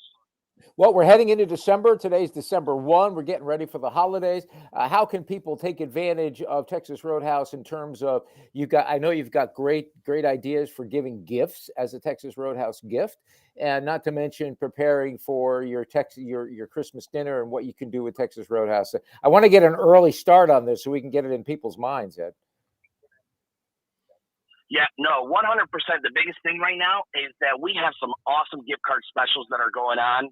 And so I would definitely check out with your local Texas Roadhouse. It makes such an awesome gift. You can, some of the specials are $100. You get $20 for yourself. So I know Lubie will sign up for that. We'll give you the 20. That's the media special. So that is one of the. That is the media special. But on top of the gift cards, again, we have those family packs and, families coming over, and you may just need a break from cooking. We have, with our mobile app, you can get the to-go, the different large platters as well. And it just makes things really, really easy. And then with Christmas, don't forget, we do that bread. Reach out to Texas Roadhouse, and having that bread with the honey cinnamon butter just makes an absolutely awesome meal at home if you don't want to go inside. But just a reminder as well, that mobile app, you can do that waiting at home versus going to the restaurant, because we've had some pretty big waits these last few weeks as everybody's kind of coming together. All right, Ed, listen, we congratulate you and the University of Michigan, ranked number 2 in the country. We'll see what happens on championship weekend, but you still got to get through Iowa, man. Yeah, that's what you have to do. So Yeah, we that's wish right. we wish you luck. And Defo. So the question is, did you get those sweet potatoes for your Thanksgiving dinner? You know, it's funny. I didn't fool anybody. That was the problem. Because both my grandkids, Christian and Liam, and my son Jesse and his lovely wife Kelly, always go to Texas Roadhouse. They love the place. The kids are very, very discriminating eaters, and they love Texas Roadhouse. And my 3-year-old grandson goes, "Oh, thanks, Grandpa Defo. Texas Roadhouse sweet potatoes. I love these." And I was out in the open there. I was ashamed I had to leave the dinner in disgrace. It was amazing. Outed by the my way, grandson. I got to tell people this real quick. I'm not a really big Facebooker. I'm not on very often, but I get this alert yesterday that Jeff Deforrest posts a photo, and I'm thinking, what in the world, Jeff? Really, really, Jeff Deforrest? Like I go on this photo. I have to tell you, it may be one of the cutest little boys I have this kid's a stud. ever seen. Now, is that Liam that you posted? That's Christian. Christian, Liam's no slouch either in the looks category. He already has a girlfriend at 6 that he's been going with for like 3 years, longer than my He's a steady girl. first 2 marriages combined, which is great. Ed, we love you, though. I fooled nobody. Ed Garcia, thanks so much for being with us. Ed Garcia, Texas Roadhouse, great guy. All right, a lot more to discuss with Tony. A resurgent Miami Dolphin team, which, see, the good thing about you, Tony, is that you provide us with a little bit of faith that the whole idea of the human condition is not necessarily, on the list of the damned. I mean, you give us hope that there's something good on the horizon here. Yeah, there is. There's you really do. Something and it's a good thing. I mean, it's nice to have, it's almost like a revival of the spirit having you on the show. So we'll come back. We'll talk about this resurgent Miami Dolphin team and many other things, including, I still think, how does Cincinnati, they must get squeezed, right? Even if they beat Houston in this championship game, they get squeezed somehow. Oklahoma State gets in there over them because overall considerations, big conference. Alabama, even if they lose to Georgia, will still find its way in there, right? No, I can't see that happening. But nice 5-loss Alabama team. I'm excited. I'm actually representing Orange Bowl this week at the Cincinnati-Houston game for the. Get out of here! You're on another free travel ticket to a major sporting event. Last week, Tony, nobody retired better than you did. Nobody. They're trying to kick me out the door, and we won't go. We're going kicking and screaming here on Ion Channel, but they're flying you still to major sporting events to do what? To decide whether Cincinnati's any good? What's the deal on that? Or is it just a gesture of good faith? Listen, it's what Orange Bowl does. It's what the bowls do. Orange Bowl, especially, it's all about goodwill. We're having, meetings with the AD, with the president, with Lou Fickell, who. Fickell might not be there by the time. Who the heck knows? He's going to be in Notre Dame. Yeah, he might be. He might be in the Final Four as the coach of Notre Dame. Exactly. He might be. Hey, listen. You want a little irony here? Yeah. Ryan Kelly's last game was supposed to be in the Orange Bowl when he was a Cincinnati coach before Notre Dame hired him. Okay. When Notre Dame hired him, he left to go to Notre Dame, and the game that Cincinnati had in the Orange Bowl was coached by the interim coach. Oh, that's funny. Pretty wild, yeah. No, I mean, it all goes full circle. It shows you how long this whole business has been going on. Yeah. The coaches are free agents, and they're on a professional level, and the players are kind of restricted, which maybe less so now. But nonetheless, I mean, their careers are very short also. So they have even less flexibility and leverage in terms of being able to play in certain places. And remember, Tony, one last thing before we catch this break here, but remember when people were despised, like a quarterback would get beaten out for the starting job, and if he suggested that he was going to transfer, which would have cost him a year of eligibility, a year of sitting out, and maybe being in the same situation again somewhere else, that everybody would jump on him. I mean, thank God Twitter wasn't around at that period of time. But remember, it was like, you're weak, a weasel. Who would ever want this guy starting? And now the minute something pops up, like you get beaten out in the first practice. Well, listen, do you remember when Bernie Kosar decided that he was going to hold out, that he was going to leave school to enter the supplemental draft and hold out in a way where he knew that the Cleveland Browns, his hometown team, would get him? Everybody was up in arms about that.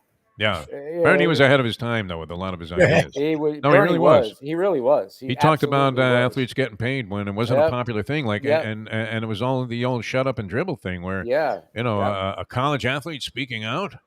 Yeah. with an absurd idea that might upset the apple cart with the good Agreed. old boys in the sport. Now, forget about it. Agreed. All right, more with Tony coming up. We'll get into what's happening with the local football team here and many other things with the great Tony Segreto, iconic broadcaster, brought to you also by Catholic Health Services. We'll tell you more about that great organization. Ed Garcia was on fire today, man. Oh, he was on fire. Yeah. Hey, I'm telling you, I called him right after the game. This guy had no voice. He was, I mean, Yeah, I'm still advertising with your tone. Yeah, you have to love it. You need to love it to be that passionate a fan. I know that you have no passion of a fan left in you. I get it. No, I'm passionate for the team I have money on, Tony. You know that. Your glass is filled with cynicism. I get it. I totally get it. How does it taste, by the way? No, it tastes good, man. I mean, I'm sure. crow with a little Grey Poupon, we decided with the Grand Gourmet. You can't use French's yellow, on anything for my money. But, a little Grey Poupon on the crow. Goes down, not great. It's a little gamey. But, you feel like you're at a game in Tuscaloosa. Right? What was that you just ate? Well, that was some squirrel we shot this morning. All right, we're coming back with more in a moment with Tony Segreto here. It's Old School with Tony Segreto, brought to you by Texas Roadhouse Restaurants. Our thanks to Ed Garcia for being with us here on the show, and also Catholic Health Services. Let me tell you this, related to health, though. If you're trying to identify the most affordable health insurance plan, it is tough, man. A lot of confusion out there. You got Joe Willie trying to get you to go here, and you got Tom Selleck is selling you a reverse mortgage. It gets crazy with your health insurance. So if you're looking for a health insurance plan, and whether it's you or your family, HST Insurance can help you out. They have experts there that can design a package just for you with all of the particulars that you need and at the right price. Call HST at 855-282-8022, a free call, 855-282-8022. All right, he's Mike Lubitz, Tony Segreto at the bottom of your screen there. If you're watching the show on Ion Channel, we hope you are. You can find it by just Googling the Defo Show. It's always great being with you on these fine Wednesdays. Old School with Tony Segreto continues in a moment. Now that.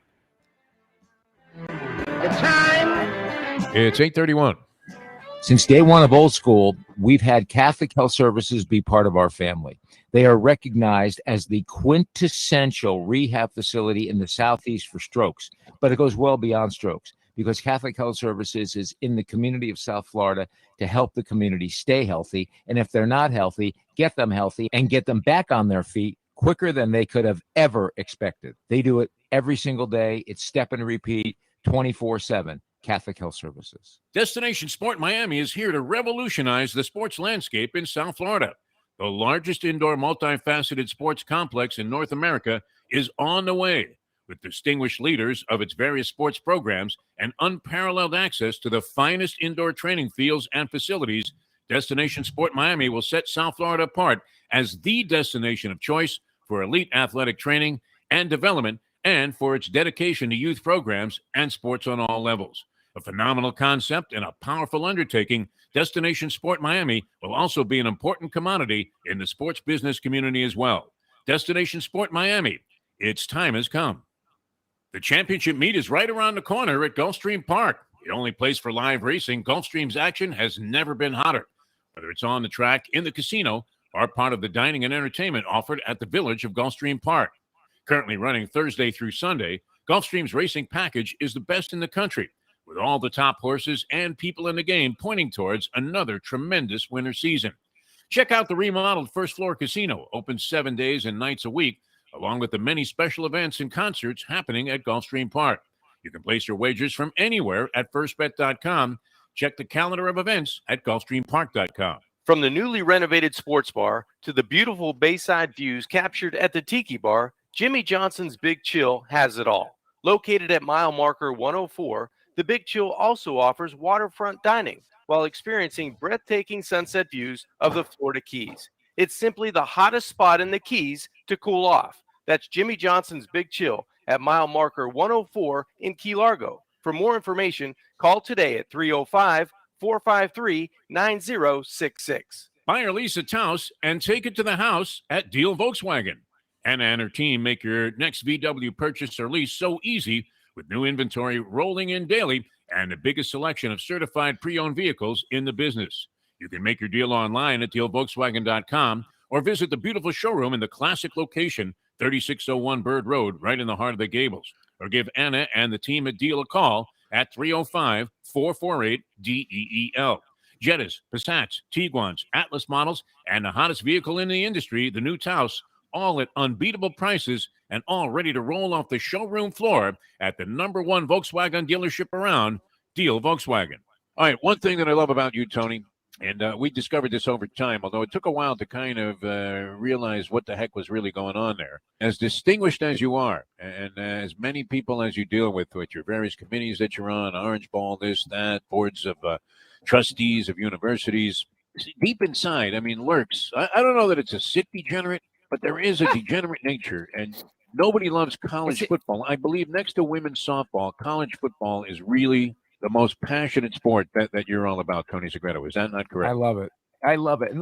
Let's say we talk about being the intelligent degenerate, the one who doesn't say it out loud, but those are mutually exclusive, my friend. There is no intelligent degenerate. If you're a degenerate, you've already shown a lack of intelligence or intellect. Defo and Lubie love kicking it old school with the legendary Tony Segreto.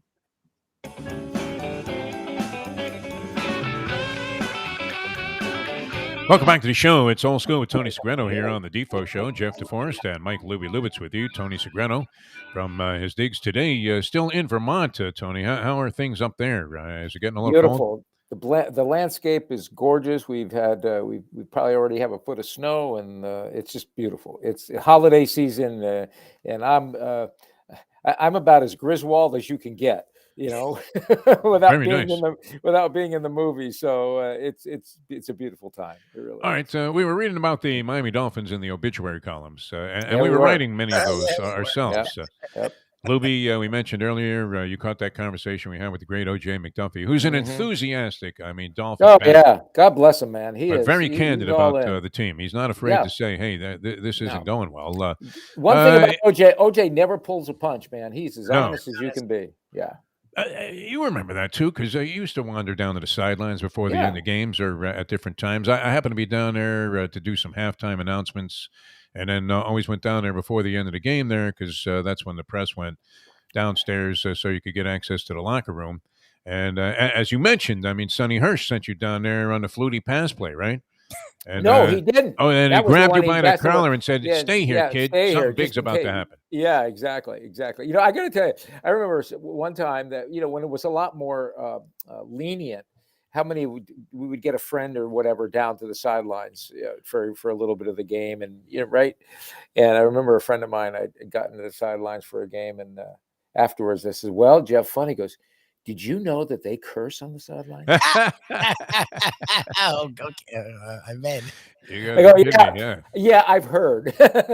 I tell you what always impressed me, and they always talk about, the vertical passing game, and that's the big criticism of Tua. Can you throw the ball down the field? But when you're standing on the sidelines, you realize that on most NFL plays, it's really the lateral movement that ultimately decides everything. You're watching all this stuff that's going on in a very small 5-yard space. Yep. That actually is the most influential thing on virtually every play. And there's a lot of smacking and cracking and popping. It's Keith Jackson to an exponent of 50, what you see from the sidelines. But what we used to see, and I know you probably witnessed this, was I don't know how he did it, O.J. McDuffie. Marino would fire like a missile in there from about 20 yards away. And McDuffie would be literally triple covered with a safety coming over the top now to crash the pile and somehow would catch the ball. I don't know how the hell this guy did it. But on like 4th and 19, he'd pick up 20 yards. He had great focus, great concentration. But I agree with you. I think what we're seeing now is that how important is the ability to not just catch the ball, but to get the yards after the catch, right? So you can take a 5-yard – listen – it's in the books, right? You could get a par because it bounced off a tree, hit the stick, rolled around in a circle, and goes into the cup. Yeah. But on the scorecard, it says par. It doesn't say how it became par. That's a 4. Just mark that down. Exactly. Right, exactly. You could throw a 5-yard You were like 3 in a trench, with no shot. You took a wood out so you could hack your way out of it. Yeah, you have guys who have strength, speed, and they can shake off a tackle, and a 5-yard pass becomes, a 60-yard pass. It goes down in the book as a 60-yard pass. So I agree with you, and I think that listen, it was great to see Miami come back these last couple of weeks, and again, we keep the shovel out for Tua, but we keep putting the shovel back, and I think we got to give this kid time. I think OJ brought out a great point that his wide receivers aren't there, the offensive line. Listen, we're all human beings. I don't care how tough you are. I don't care how darn tough you are. If you know you got big old guys coming in on you because your offensive line, they're all matadors, Olay. And it was we're letting ugly. guys in. Yeah, I mean, it's going to affect how you play the game. It's going to affect your timing. It's going to affect how you throw the ball, when you throw the ball, where you throw the ball, et cetera, et cetera. So I think as we get better here, the problem is we always seem to get better toward the end of the season, which obviously is a good when it's thing. too late, yeah. No, So it's a we're good able to thing, rise to the level of mediocrity that we've been trying to dodge for the last 20-something years. Exactly. So is that you wind up in progress? the I mean, same that would spot. be the question. Does that Right, really represent exactly. progress? Exactly. That's a good point, and I'm not sure it does. Yeah, I mean, I don't know either. I mean, you're still sitting there at 5-7, optimistically thinking that you're going to beat the Giants and the Jets, which is entirely possible. The funny thing is with Tua, and you're watching this guy play. I mean, modicum of efficiency. It reminds me a little bit of Floyd Money Mayweather in the sense that Mayweather didn't throw a lot of punches. I mean, he wasn't going to knock you out with a shot. He never knocked anybody out like the last 15 years of his career, except Victor Ortiz, who had his hands at his sides at the time and thought he was in like a timeout. Dead accurate as a puncher. And there's a lot to be said for that in sport, especially, I mean, Drew Brees, I don't know, was he some mad bomber? But he was very, very accurate. And then Waddle seems to have a tremendous intuition. He's made himself into a pro very, very quickly. And that was another move that was questioned. Dropping down, they could have had Pitts.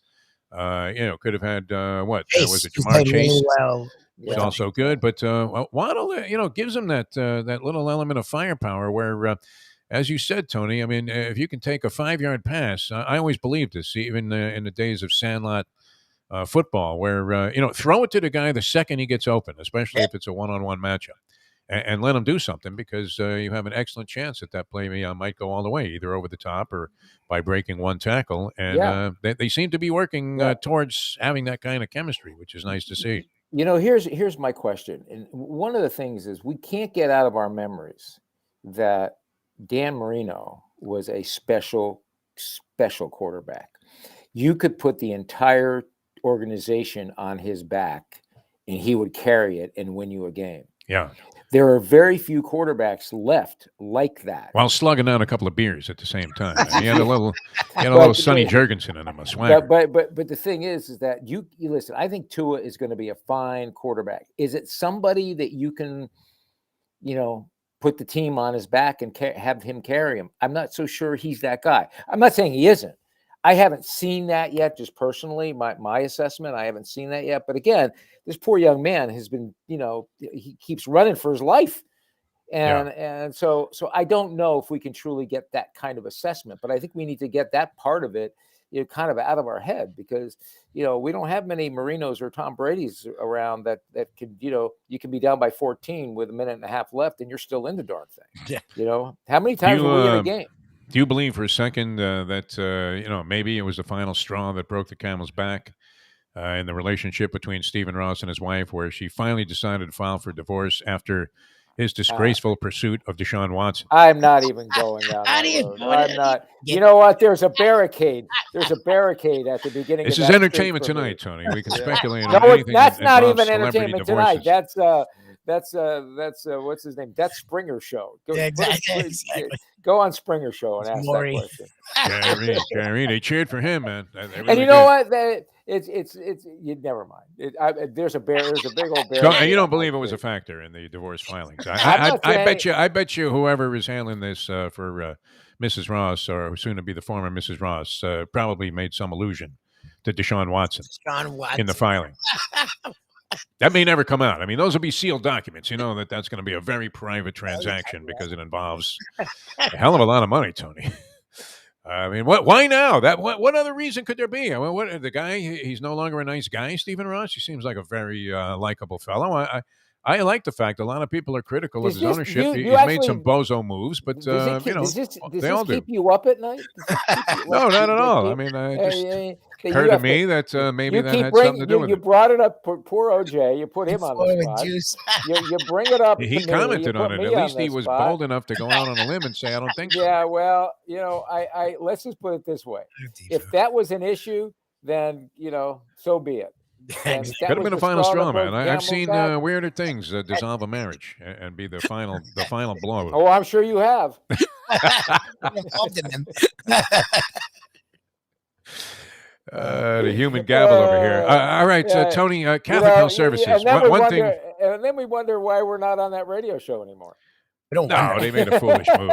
I'm much happier here. I really am. I mean, I Listen, couldn't be I have to happier tell about you, the whole thing. I am much happier here. Yeah. I think this is a much better move for us. First of all, It's where the future is, my friend. Nobody has radios anymore. Nobody. I have my mom's and transistor here yeah, on my desk, and you know, I it's have to tell obsolete. you, I've gotten a lot of reaction, probably as much or more than being on 940. People watch. There was one radio station in a town that you know, had like I 5 think sports this is, stations, none of you which are know, doing squat. We're very thankful for Jack Namer and all the people at Ion TV. It's been great. I think the that, lovely Amy was the one with the vision, though, Tony. I really do. Well, Amy's Jack's the all big right, man. He's good. Amy's the big sports fan, and Yeah. you know, we need to do. Amy and I need to get together and do a college show because I know she's a huge college fan. Oh man, And, it's all over college football. Yeah. Which you know, it was very exciting. It really was. It was nice to see. Look, I'm a fan of sports, Tony, and I didn't have any action on the Michigan game. I'm not a fan of Ohio State.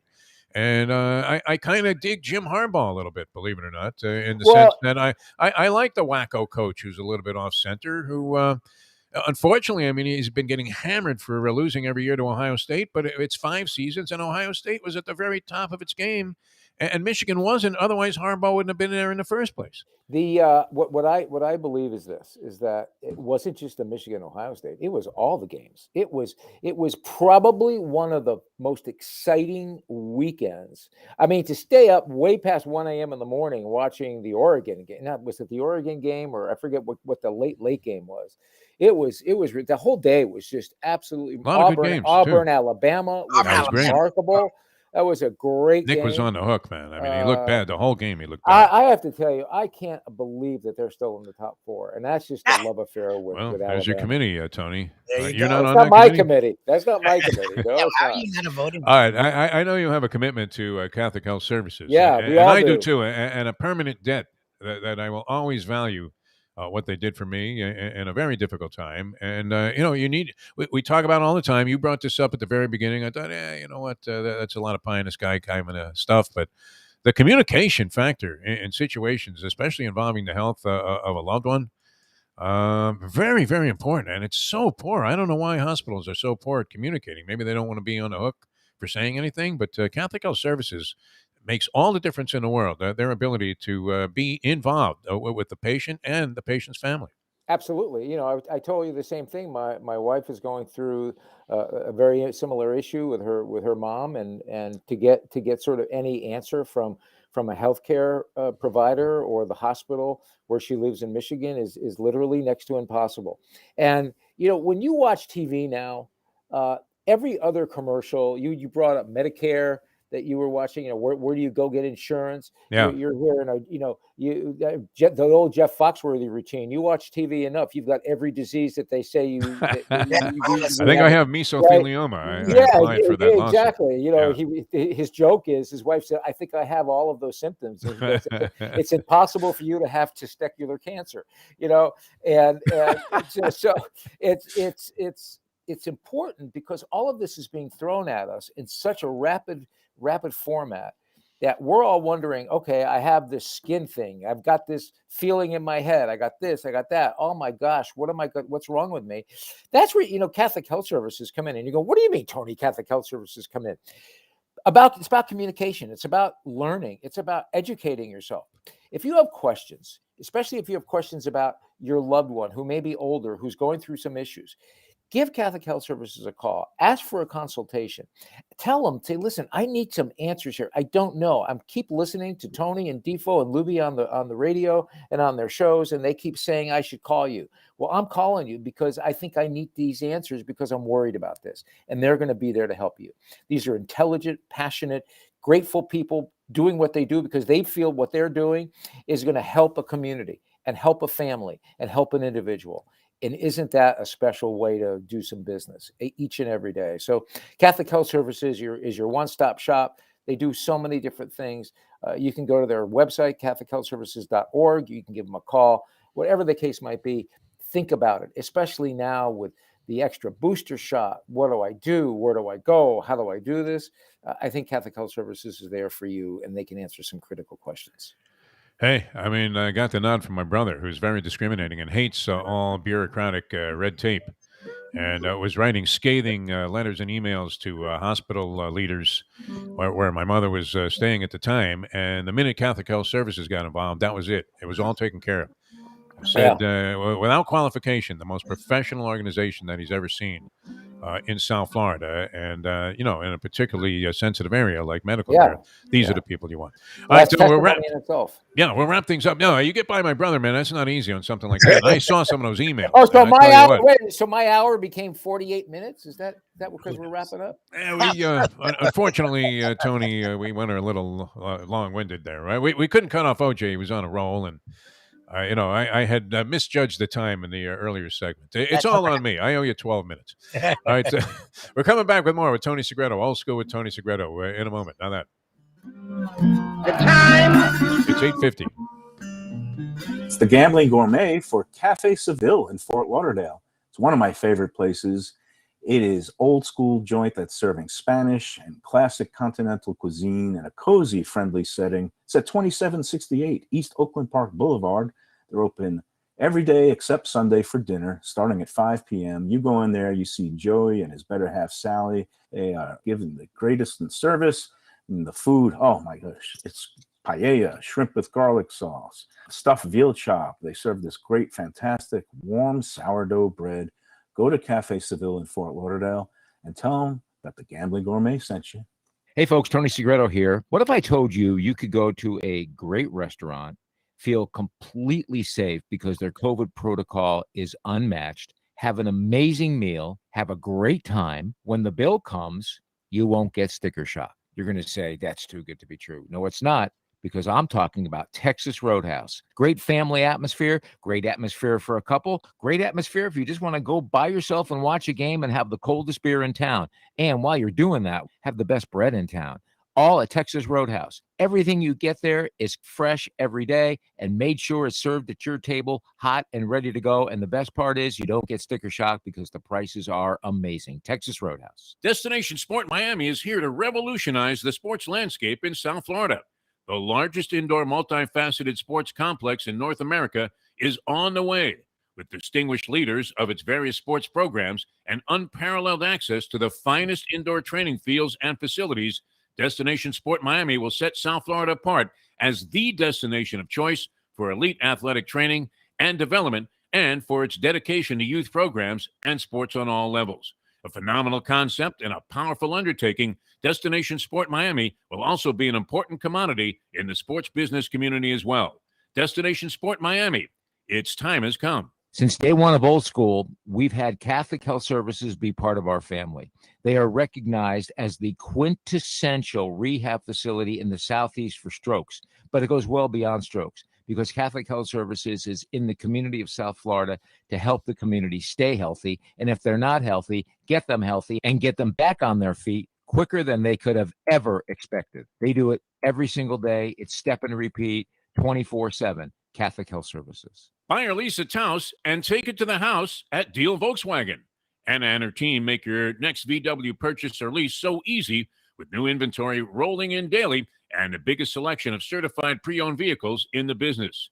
You can make your deal online at dealvolkswagen.com or visit the beautiful showroom in the classic location, 3601 Bird Road, right in the heart of the Gables. Or give Anna and the team at Deal a call at 305-448-DEEL.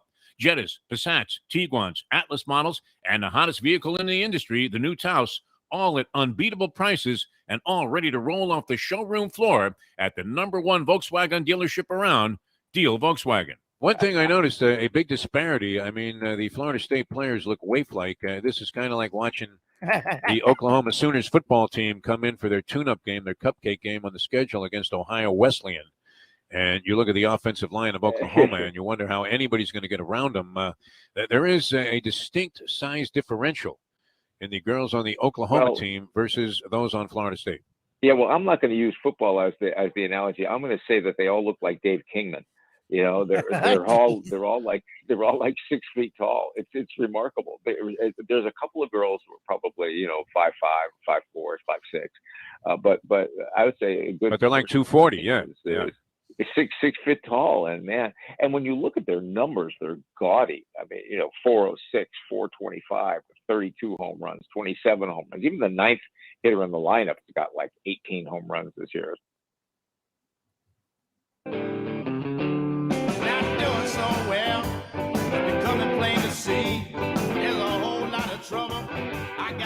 Crystal Bustos, my all-time favorite women's softball player, man. She can hit. She was built like Gates Brown, man. This woman, absolutely humongous, and wow! I mean, she off the end of the bat, boom, 250 feet was nothing for her. Tony Segretto's wrapping up old school with us here on this fine Wednesday on Ion Channel. Great to be with you at the Defo Show. Just Google the Defo Show. You can find us. Mike Lubitz. I'm Jeff Deforrest. And wow, Tony, I mean, we have to explore what's coming up this weekend because it doesn't get any better, does it? In your opinion, as you would say. Now you're headed for the Cincinnati-Houston game. Where is that taking place? That's at Nippert Stadium in Cincinnati. Okay, and, so home game for the Bearcats. Home game, yep, home game for the Bearcats. This is going to be an interesting game, and I think it was brought out last night watching the college football preview and the reveal. Cincinnati, I think, not only has to win this game. If Oklahoma State wins big this weekend, because Baylor's up 10. Added incentive to pouring on in the true spirit of college football. Then Cincinnati needs to win with style. And let me tell you something. Houston is 11-1, and if I recall correctly, they've won 11 in a row. Oh, jeez. And so coming in at Nippert is going to be interesting. Listen, Cincinnati is going to be absolutely wild. The entire town is like, they're so excited about Pete Rose is going to lead them out of the tunnel. Yeah, I'm telling you what, he may. With a big FanDuel shirt on. He may, man. He and Johnny Bench together, and Joe Morgan, that whole group. Tony Perez is coming back. Yeah, the entire Red Machine. So I just think it's, and then they're going to have WKRP in Cincinnati broadcasting. So, but I think it's just going to be an incredible atmosphere. And then we have the Big Ten, the Pac-12, and then the big one. I mean, then the Auburn-Georgia game. I mean, the Alabama-Georgia game. And 6 and a hook. What do you think about that? 6 and a hook. That was the opening line. 6 and a hook, Georgia. It's in Atlanta. I don't know. Alabama has so many fans. You remember going to various ball games out of town. Well, I mean, the one I remember was at 92 Sugar Bowl. We were talking about it. You were part of that crowd there, where like the Ibis got shot.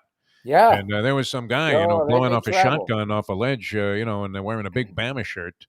And they dominate. I mean, they travel maybe as well. Notre Dame obviously has fans everywhere.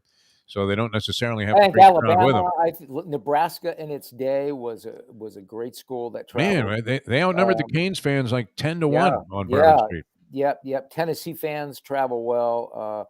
I think it's going to be a great game. I would not be surprised if Georgia dominates them. I would not be surprised. I would think that would be the case. I mean, look, Bama struggled mightily against this Auburn defense. Auburn's not 3 points with 1 minute and 30 seconds to go before they go Red Sea and allow them to march down the field, with no time left on the clock, essentially. How are they going to do anything against Georgia defense? All logic would dictate blowout city here. It really would. Absolutely. And, listen, I have one. There are two things I don't do. I don't question coaches because, I'm not on the sideline making the call. And I don't blame officials for losing games, because you have opportunities for 4 quarters to win or lose a game by how you play.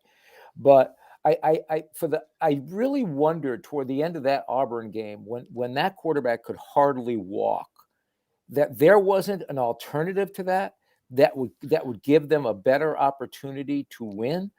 Obviously not. But man, oh man, that kid could barely walk out there. No, he looked like Chester from Gunsmoke, man. Yeah, he really did. He really did. Kevin Spacey and the usual suspects, right? Yeah, or Mr. McCoy from the Real McCoys. Yeah, I mean that's going way back. Yeah. Hey, Pepino, can I get a salad? Yeah, no, that was great. All right, so I mean, a quick rundown here, as unfortunately, Tony, this really flew by. But all right, so Georgia and Bama, you're with me. Blowout City. What do you think, Lubie? Okay. Yeah, Georgia. Well, Georgia. and that's All the thing. right, We talked about it. Kirby Smart has been got by Nick in about 3 games that Georgia should have won. I think they're going to jump on them early and not look back. This even Agreed. All right, very good. And then Michigan and Iowa. Now, this is not an uncommon scenario where the team finally I'm gets sort over of- the hump, wins their what's big the- game, what's beats the the rival. spread? What is the That spread? one I'll have to look up. But Look what it do up you real think? quick. What do you think is going to happen? My lean is to Iowa, quite frankly. My lean is to Iowa. I think to get Michigan. It's 10 and a hook. It's 10 and a hook, Michigan. Oh God. Wow. 10 and a hook. I'm going to lean Iowa, especially with 10.5. All right. What's the other one we have? And the Cincinnati game against Houston. You're talking about this big run that Houston is on. Yeah, and what's the spread there? 4? Was it 4 or 5? Lubie's on some gambling site right now. I'm gonna have to thumb through my New York Post where they only made Pat Riley the 11th most influential Nick in history. Pat Riley, the great Pat Riley, took them out of the doldrums. Let's go, Lubie. What's the spread on that one? I don't know. What do you think, though? Who's winning the game? We'll do it like it's the NFL pregame show with no spread. 10 and a hook. Cincy laying 10 and a hook. 10 and a hook again. I think that's way too big. I think just based on those points, I'd go with Houston with the points. All right. Tony, it's always a pleasure, my friend. Catholic Health Services, of course, Texas Roadhouse. We're so grateful for them. Yeah, Seriously, great we are people. so grateful for both of those people. They have both faith. Maria Miranda and Ed Garcia and Texas. What those businesses stand point for what they stand for in the South Florida area. We couldn't be happier to have them as part of our family. And Texas Roadhouse all around the country, right? Yeah, and Catholic Health absolutely. Services is pretty much all over the state. So absolutely, they have a lot of locations. All right, thanks so much, Tony. Always a pleasure, my friend. Love you guys. Have a great Enjoy day. Cincinnati. Wow, I mean, a guy Yeah, gets to it's go gonna to be a one of blast. the conference Warm. title games. Very I'll meaningful. send you a picture. Yes, Okay, please. sounds good, my friend. I do believe that some gambling site will probably pay for Pete Rose to lead the Bearcats out of the tunnel. With like Bet US across his forehead. Remember when the boxers used to tattoo that on their back? What was that? There was the golden something casino.com. And we get all smeared by the 5th round there as the guy was schwitzing. All right, we're going to be with you with the Hialeah Park Trivia Challenge tomorrow. Looking very much forward to that. We get to see the guys in the studio there. Jackie, you ready? And, of course, Amy, Brad, and the crew, they do a great job. Lubie, we'll see you there tomorrow morning. That's 7 to 9. Your chance to win some good stuff and also have some fun. Dave Gurgles, Gurgley, the Polyman, Paul Massell involved there. And, of course, Degenerate Friday. Also, once again, as will be superimposed over various glorious locations, including Gulfstream. Championship meet is right around the corner. And we'll have your football picks for you and all kinds of great stuff here on Ion Channel. Thanks for tuning in, everybody. We'll see you next time. And don't forget about our good friends at Destination Sport Miami. Coming with the biggest thing here that's ever hit South Florida in terms of sporting development. And that is the multifaceted, largest indoor sports facility with all regulation courts and real pros involved. It's just going to be a great thing. Destination Sport Miami at destinationsportmiami.com. We'll see you tomorrow at 7 a.m. with the Hialeah Park Trivia Challenge. Pleasure being with you. For Mike Lubitz, Tony Segreto, and O.J. McDuffie earlier in the show, I'm Jeff DeForrest. See you next time as we leave you now that. The time. Jeff Petrie and bulk pickup. You got to start marking down the things that I'm blanking on. Nurse! It's 9:03. A damn snack. Look what they done to my soul.